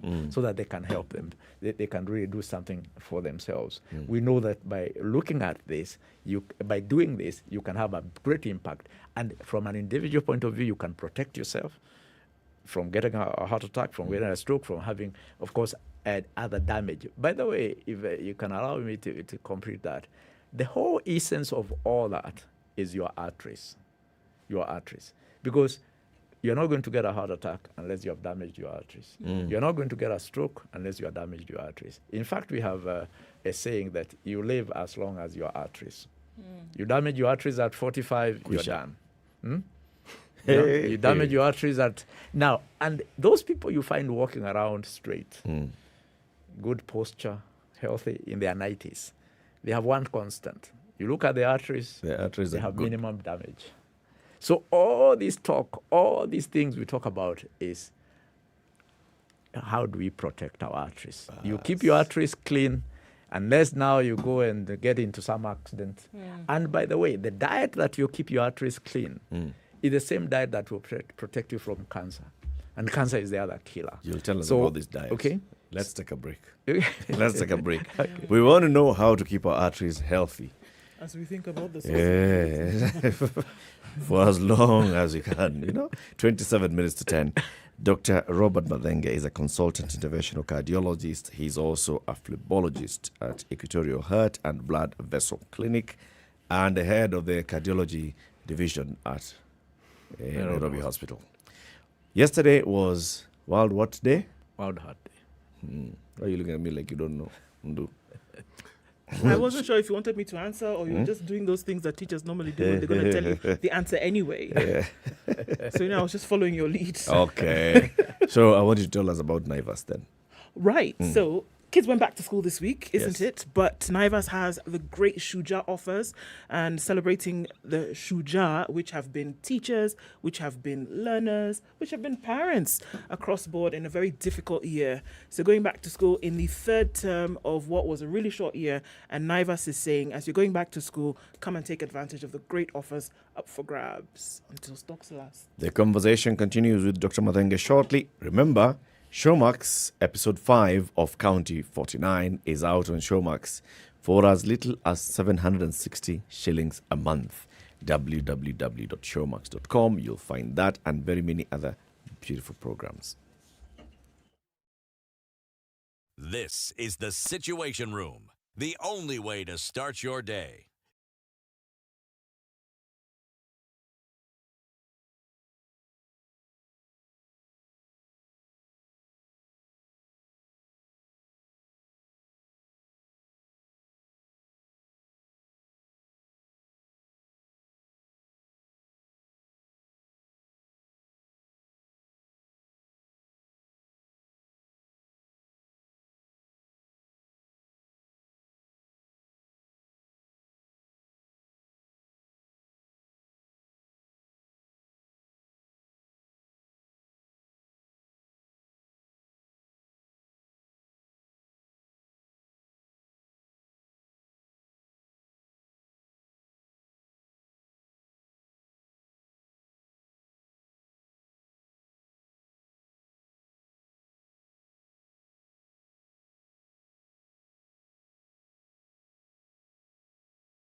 Cloudy conditions this morning in Nairobi. We'll see highs through Friday of 25 and lows of 15. Looking into Nakuru this morning, we'll see highs of 22, a cloudy morning. Looking also then back into Nyeri, where it was wet this morning, we'll see highs of 22. We'll see highs of 25 in Eldoret, where it's sunny at 18. 25 in Mombasa, highs of 29 and lows of 22. We'll see lows of 24 in a sunny Malindi, going to highs of 25. It's 25 and sunny in Kisumu, highs of 28 and lows of 18. 27 will be the high in a sunny Kakamega at 25 currently. Kampala is sunny at 23, highs of 27, and we'll see highs of 29 in a sunny Dar es Salaam at 26. It's 19 and sunny in Johannesburg, highs of 27 and lows of 14, and sunny at 24 in Lagos, going to highs of 29. 33 will be the high in a sunny Kinshasa right now at 25. Looking out into Beijing Friday evening, 28 degrees and sunny, highs of 30. It's 6 degrees and sunny in Paris, temperatures dropping, coming into 4, highs of 18 and lows of 5. Same is happening in London, where it's 10 degrees and cloudy, highs of 16 and lows of 10. And New York is 14 still Thursday night. Coming into Friday, we'll see highs of 18 and lows of 12.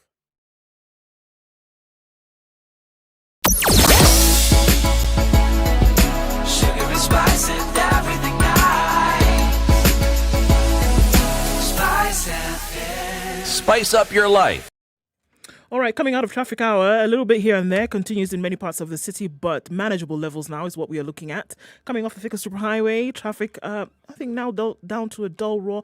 Just beyond survey is what we're looking at. A little bit here and there, coming off Jogger Road, still the thing. The CBD is where you find most of the action. Out of Westlands, much better now. You can get through whatever that was without too much of an issue now. James Gishuru, I think we're dealing with the last bits of it as you try to get onto Waiyaki Way. So not too bad of a morning in terms of traffic. Follow through the morning and see what it looks like. SpiceFM, KE on Twitter.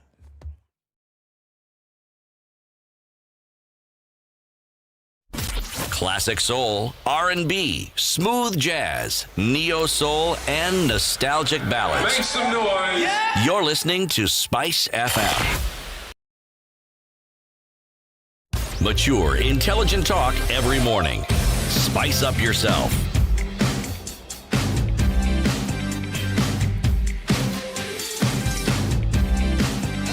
Mornings done 22 right. minutes to 10. The conversation continues. It's Eric Latif, CT Muga Ndu Oko, and Dr. Robert Madenge, consultant interventional cardiologist.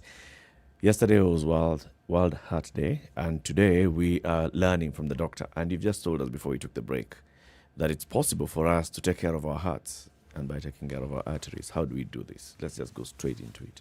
What do we need to do?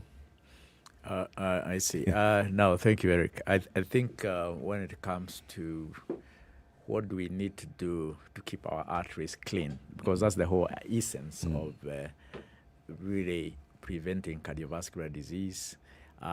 It comes down to the usual to several things, and the most ubiquitous one there is diet, because diet is what will determine many other things. For instance, if you are taking a lot of let's say carbohydrates, excess proteins, fats, and all that, what happens to you? And when you combine that maybe with a reduced physical activity, you increase your weight, okay? Your weight goes up. When your weight goes up, it comes in with a lot of issues. Like your pressure starts going up. You have a more tendency to develop diabetes. You have a more tendency to develop high cholesterol. And when that happens now, those are the things now that damage, the things I've just mentioned. The tendency, the hypertension that you develop because of the diet you started with, the sugar that you develop because of the same, the cholesterol that you develop because of the same. What do? They interfere with the lining of the arteries. You start losing a very important component of the arteries. The artery is an organ. It has an inner lining which does a lot of work in sieving, selecting things that are adverse to the body, allowing some things in, allowing some things out. It's actually called, we have a medical term for it, it's called endothelial function.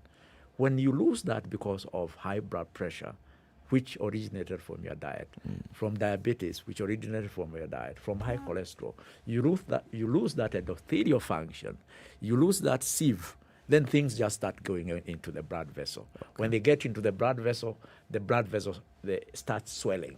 The inside starts swelling, starts narrowing, and so you start damaging. So you see, this is starting from just a diet that is high in the sugar, high in excess proteins, excess fats, excess salt, low in fiber. For instance, you are eating refined foods instead of whole grains. You are not eating adequate amounts of vegetables, adequate amount of fruits, some seeds, some nuts. All these are the things that keep the inner lining of the artery healthy, so that it does not become like a leaky sieve that allows things to go in and then start swelling from the wall into the opening of the vessel. So then how come some people who may not be heavy in girth have high blood pressure? No, that's a very important observation. And the reason for this is because high blood pressure, everything in health has multiple causes. There's what may be the most common cause in society, what is affecting the lots of people. But you find there is a 16-year-old boy or girl who have high blood pressure because they have something wrong, an abdominal artery supplying the kidney. Okay, there may be some kidney disease. Maybe they got some bacteria that inflamed their kidneys. So, irrespective of age, irrespective of body size, they'll develop high blood pressure. But the majority of the people who develop high blood pressure, you find they'll be above 35, 40, and who develop this acquired form, which is the most common and impactful in society. This is the most common. This other one will be found in isolated cases, patients here and there, and they can be diagnosed and treated. So that's why you are going to find somebody is lean and is going to have high blood pressure. Somebody is lean also, and they may have that. You may find that they have high cholesterol as well. Why? Because cholesterol is not just a matter of what you take into your mouth. There is also a function of how each of us is individually able to deal with our cholesterol. There are some people who produce more cholesterol in their livers, and whether they are lean or not, their cholesterols will go up. So they still have to try very hard to limit the cholesterol intake by selecting those foods. But we know for them, we may have to assist them with medication as well. So there's no one single cause for all these things. So if I can go back to that, then diet is one common denominator. It will increase your body weight, increase your what you call body mass index. If your weight goes above a BMI of 30, then we say that that weight on its by itself is a disease. It is no longer overweight. If your BMI is above 30, is a disease, and that disease now will bring you problems. That weight will bring you problems. So, if you want to protect your arteries, then you have to go for a high fiber diet, fruits, vegetables, and we talk about 2 helpings of fruits per day. Okay. There was a time we used to talk about 2 helpings 5 for food is what? 1 banana? An apple, 2 apples, an apple in the morning, an apple in the evening, or an apple in the morning and a banana. Okay, it's 2 helpings. Or that bowl serving, that serving bowl, small bowl for fruits. Yeah, that's good enough. As a serving, you can take even 2 per day. But you see, some of us eat, a whole mountain of fruit salad. Yes. Yeah, and therefore, diet is key. Okay. If you can, and I think we mentioned several times about the diet. Yeah, diet is a big Second key is physical activity. We know that you need to be involved in some form of physical activity. Some people, fortunately, have a lot of physical activity even at their place of work. Because of the work that they do. You're supposed to do, if you do 10,000 steps in a day, you're doing very, very well. 10,000 steps in a day. Oh, yes, 10,000 steps in a day. That's 10,000 steps. It's not as difficult as you think, Eric. 10,000 steps in a day. Do you know I was about to say that? Because I find myself from my clinic is Nairobi Hospital. But walking from my clinic to the wards to see patients, to this office, to that office during the day. I do 8 to 10,000 kilometers a day just by walking. Kilometers or steps? Steps. Sorry. Okay. Steps. Even walking around just walking around the office. Yes. So it's very easy to do. A minimum of 6,000 is considerable. But if you can do 10,000, of course, that's very well. But then, what we normally talk about is at least 30 minutes of exercise, because you may not be, job may be sitting in an office. 30 minutes, 5 times a week. That we know has an impact on reducing cardiovascular disease. So 30 minutes of walking every day, or go to the gym, or do 15 minutes in the morning, another 15 minutes later in the day, because you may not have all the 30 minutes. But physical activity, we talked about diet, we are now talking about physical activity. 150 minutes per week, which you can divide into 30 minutes 5 times a week, will be very impactful in reducing your risk, your chances of developing heart attacks and strokes. And then from there, we come now to the conditions we talked about. Or even before we go to that, let's look at the habits. The smoking. Smoking is a no-no. I've tried to look, there are many things. You try to look where you can see a benefit for something. Smoking is the only thing you'll find there is absolutely no benefit. None at all. Other than damage. Well, they argue that, when they smoke, they feel much better. No, I knew that was coming. You know about the effects of nicotine. I knew that was coming. But I was thinking about other benefits. Because, alcohol. So smoking is a no-no. You have... But the good thing about smoking is that if you smoke... After several years, if you stop, after several years, your risk goes down completely. Yeah, and you're almost like somebody who has never smoked. So stopping smoking is absolutely critical, because what does smoking do? All those chemicals in the smoke, what they do, they'll go damage that lining of your arteries. The arteries become stiff, they become leaky. You start accumulating those deposits, those swellings inside your arteries that limit flow. So, and of course, we are not talking about the other things that smoking will do, like, of course, the cancers and all that. Okay, so habits, smoking, what is a no-no. Is a no-no. Particularly if you have any other risk factors, you have high blood pressure, you have diabetes, then you know that you really avoid smoking. You're really, going to get into trouble if you continue to smoke. The other one is excess alcohol. We know that if you take excess alcohol, your cholesterol is going to go up. You're going to do a lot of things. And we know that people, the incidence of heart attacks is high in people who drink excessively. And what we recommend for adults, for men, for some reason, they're able to deal with alcohol a little bit. We say at least two units, 2 drinks per day, which is like what you call, let's say, a beer or two, and for or a tot of whiskey, a glass of wine, tot of whiskey, that's 1 unit. Men, it's been found 2 of those will not cause any problem. Taken, even 2 beers, 2 beers, and all that. 2 doubles, and for some reason, whether double applies. Double. I'm not sure he said a double. He picked from the 2, and that's his measure. 2 bottles. Not at the same sitting. 2 bottles is not 1 unit. I'm sorry. It's 2 bottles of beer. And we're talking about 2 pints of beer. Yes, and then wait till the next day. Okay. and for ladies, what is allowed is 1 unit. And for some reason, it's been found that ladies, men are able to tolerate a little more. I don't know how, and women 1. If you do that, I don't want to say you do it on a daily basis, but even on a daily basis, it's not likely to affect your cholesterol. It's not likely to affect that endothelial lining. You're likely to be healthy. You're not going to increase your chances of getting a heart attack. So alcohol is one thing. The other thing, before I move from there, is stress. Because in our society, there's a lot of stress. There's occupational stress, there's domestic stress, there is societal stress, there is all manner of, and we know that they do trigger heart attacks. If you have, this milieu which can cause a heart attack, and then you get yourself stressed, it's going to trigger. It can be a trigger. So we need to find ways to manage stress. We need to find ways, either through counseling or through self-talk, or through accepting that some things have to happen. But stress, we know. And we know that as doctors in the hospitals. When you see somebody coming with a heart attack, and you go through their history and you see there was a trigger.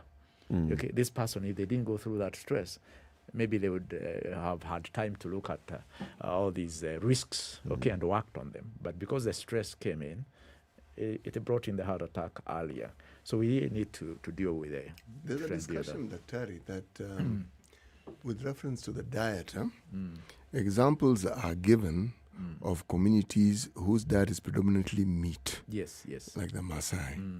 And the effects that we speak of with regards to that particular focus on the diet brings in yet another discussion. Yes. Genetic diversity. Yes. And then there's a third discussion it brings in, what it is you feed your animals on, and whether this may possibly have an effect on what it is that red meat does to the individual who consumes it. Absolutely. I'd like to know your take. I think what you find is that think about that man from the Maasai land who now comes and lives in Nairobi, like you. What is his risk? It's just the same as yours. Yes. So it looks like there's something else as well. Because when you relocate a Maasai man or woman to Nairobi, they have the same risk. They develop the same high blood pressure, the same diabetes, the same hypertension. So that tells you that those people who are out there in the community consuming meat, there's something else they are doing. And it may be something to do with also their other diets, also their physical activity. And their lifestyles. I mean, I suppose when you're out there, with a stick looking after your animals, how much stress might you have? So, in other words, and you're walking, it's a very important you're not just observation. doing 10,000 steps. You're doing many more steps. Yes, it's a very important observation. But there could still be some genetics. But when you translocate these people, you find that they have almost the same risks. Now, in terms of the types of meats that people eat, and what that meat is fed on. Yes, very important. But this now comes into the whole aspect of health, impurities in the foods. Where your vegetables are grown. If they are grown on a sewer, which has a lot of lead, a lot of this, a lot of that, toxins. I think that is a whole different thing, which will increase your cardiovascular disease, your cancers, and all that. I think it's clearly a big issue that needs to be addressed. But when you look at the meat in itself as a diet and how it is utilized, okay, and who utilizes it in this way or that way, then you can see a difference. Does the type of meat matter? Red meat, white meat? Very important. We know that if you look at, let's say, like what is called the Mediterranean diet, which in Southern Europe, where you find that people have a less incidence of cardiovascular disease than the North Europe, where they have a lot. They eat mainly what is called the Mediterranean diet. And one of the key features of that is fish, and white meat, chicken, as opposed to a lot of excess red meat that you'll find in North America, in Northern Europe. So we know that from those kind of community observations that when you eat white meat, fish, and chicken, mostly chicken has a little more cholesterol than fish, but it still has some cholesterol. So I would say fish, So number seafood. one.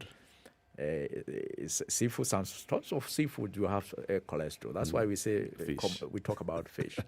So fish, chicken, and there's no problem with the occasional lean red meat. Lean. It and doesn't even need to be lean as long as it's infrequently taken. For instance, if you're going to eat red meat only once in a week, it doesn't matter whether it has a bit of fat or not. As long as you are healthy, you are active. But predominantly, if what you're going to eat, what animal product you're going to eat 3-4 times a week, should mostly be fish, some chicken, and occasionally, red meat, whether it's 2-3 times a week, some lean red meat. So to answer your question, Eric, yes, the type of meat you eat matters. Yes. With the urbanization, of course, you understand, processing of food is because of the places that people are living. Yes. And the access to heavy fiber food versus processed foods. People in urban areas such as Nairobi, just try and balance a diet for a typical Nairobian. So what you are able to access is you go and buy food that is already processed. If you're buying unga, the unga has gone through some processing. You're buying whatever things you buy. It's only when you go to Marikiti to buy the vegetable that you are going to find it unprocessed. Most of everything else is going to be processed. How then do you advise that we balance this out? Yeah, no, what do you select? Because you cannot avoid some processing. But if it is unga, you go for whole grain. Okay. Remember what we talked about. We talked about whole grain. Yeah. The whole grain will have the fiber, The husk and all that. It's the kisiagi unga. Now, these refined unga, ugali, and all that, these are the ones that we don't. Even bread. Whether it's bread, whether so. Go for you're putting people out of business. No, I just want the owners of those businesses to live. It's the owner that you're taking care of. To live. But let me ask you this question, Yes. Daktari. What got us into this entire Western culture which we've adopted of refined foods when before the food is refined, it has all these value additions that we're talking about. Yes, and the refinements, you need to remove them. Yes. So, why? Why did we start How did we allow ourselves to get into the for instance, the grain millers. Can't they just mill and let whatever they're milling remain, have all, whatever it is? Must they remove? For one grade, one sifted, one soft. No. Forget the marketing gimmickry that we have to put up with. The options have been there. Yes. It's not as though they're, if what is available is whole grain, it's what we'll buy and it's what we'll eat. Yes. And we'll benefit from it. What led us to this, Doctor? No, I think basically it's commercialization. Basically, because look at how many times have you tried to go to a restaurant to ask for a healthy diet. I want a vegetarian diet, healthy. You can't get it. Why? Because it's not in demand. And they look at you and say, what's wrong with you? There are many times I go to a restaurant and I said, okay, you are selling samosas. I want a vegetable one. And they'll tell you it's not available. Why? But people are not asking for it. People are not asking. So number one is commercialization. I think our attitude towards commerce and making money. That's one of it. And the other thing is that obviously I think you have to look also at the way societies are. For instance, you're working here in the industrial area, and you have to you worked throughout the day and you've gone and got home. You have to prepare a quick meal.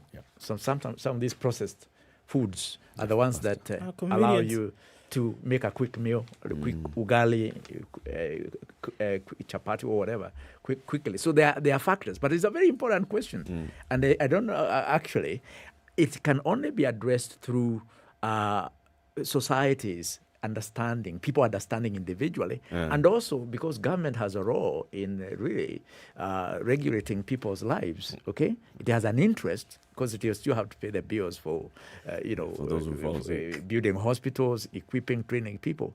The government should come up with those policies. Like years back, came back with the iodized salt, isn't it? Yes. So you can have government interventions towards those policies that can actually uplift health, and I think that's where we should be headed. Dr. Ari, thank you very much for teaching us a lot today. Oh, karibu. Dr. Robert Madenge is a consultant interventional cardiologist. He's a phlebologist. Well done. Doc, we'll invite you. Please, thank you for coming today. We'll invite you again and again. Keep coming. Oh, I've enjoyed the talk. I mean, it's even ended too soon. Indeed. The show is also over for today. We'll be back next week from Monday, 6 a.m. to 10 a.m. Have a lovely weekend, folks. It's 10 a.m.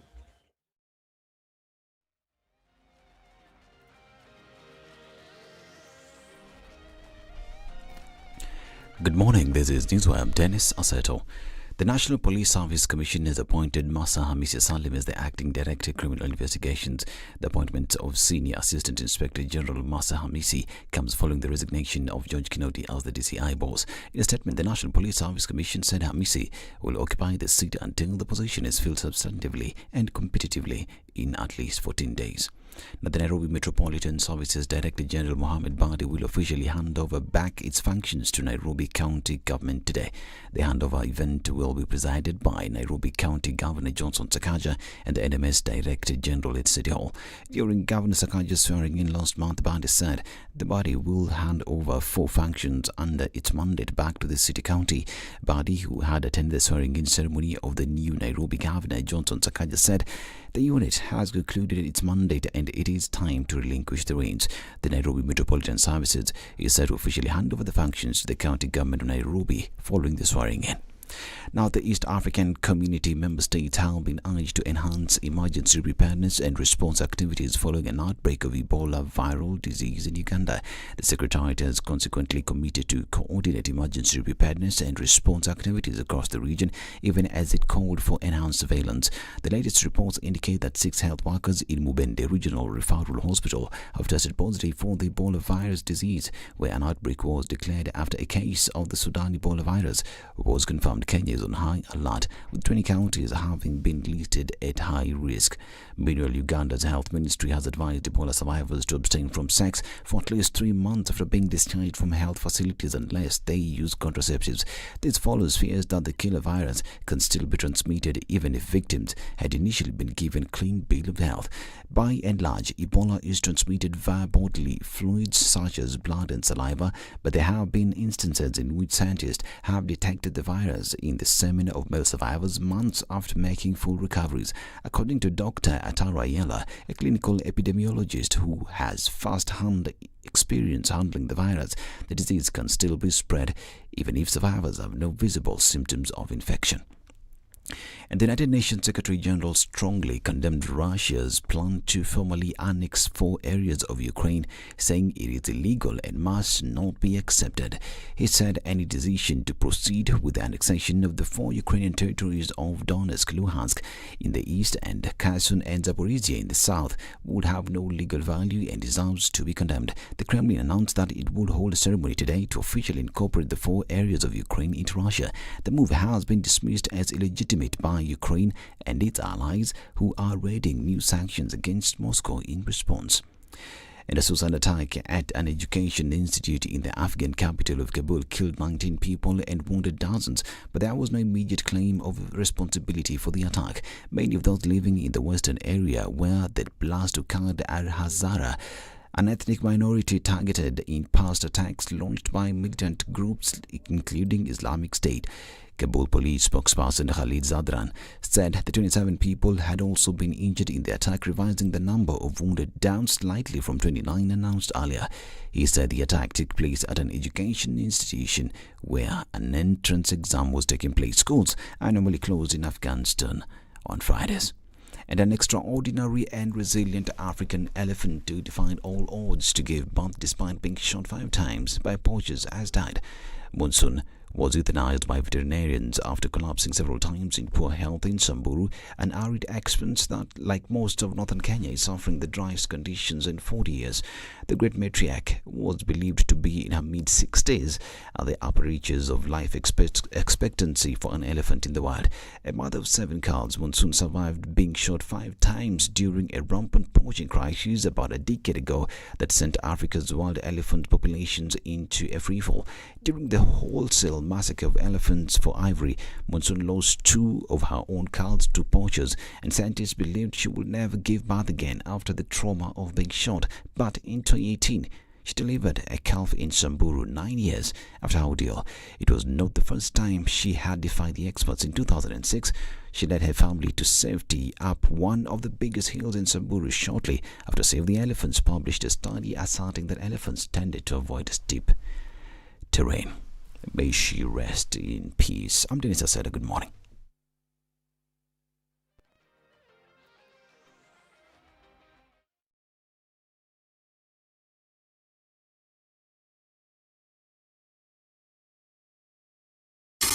More.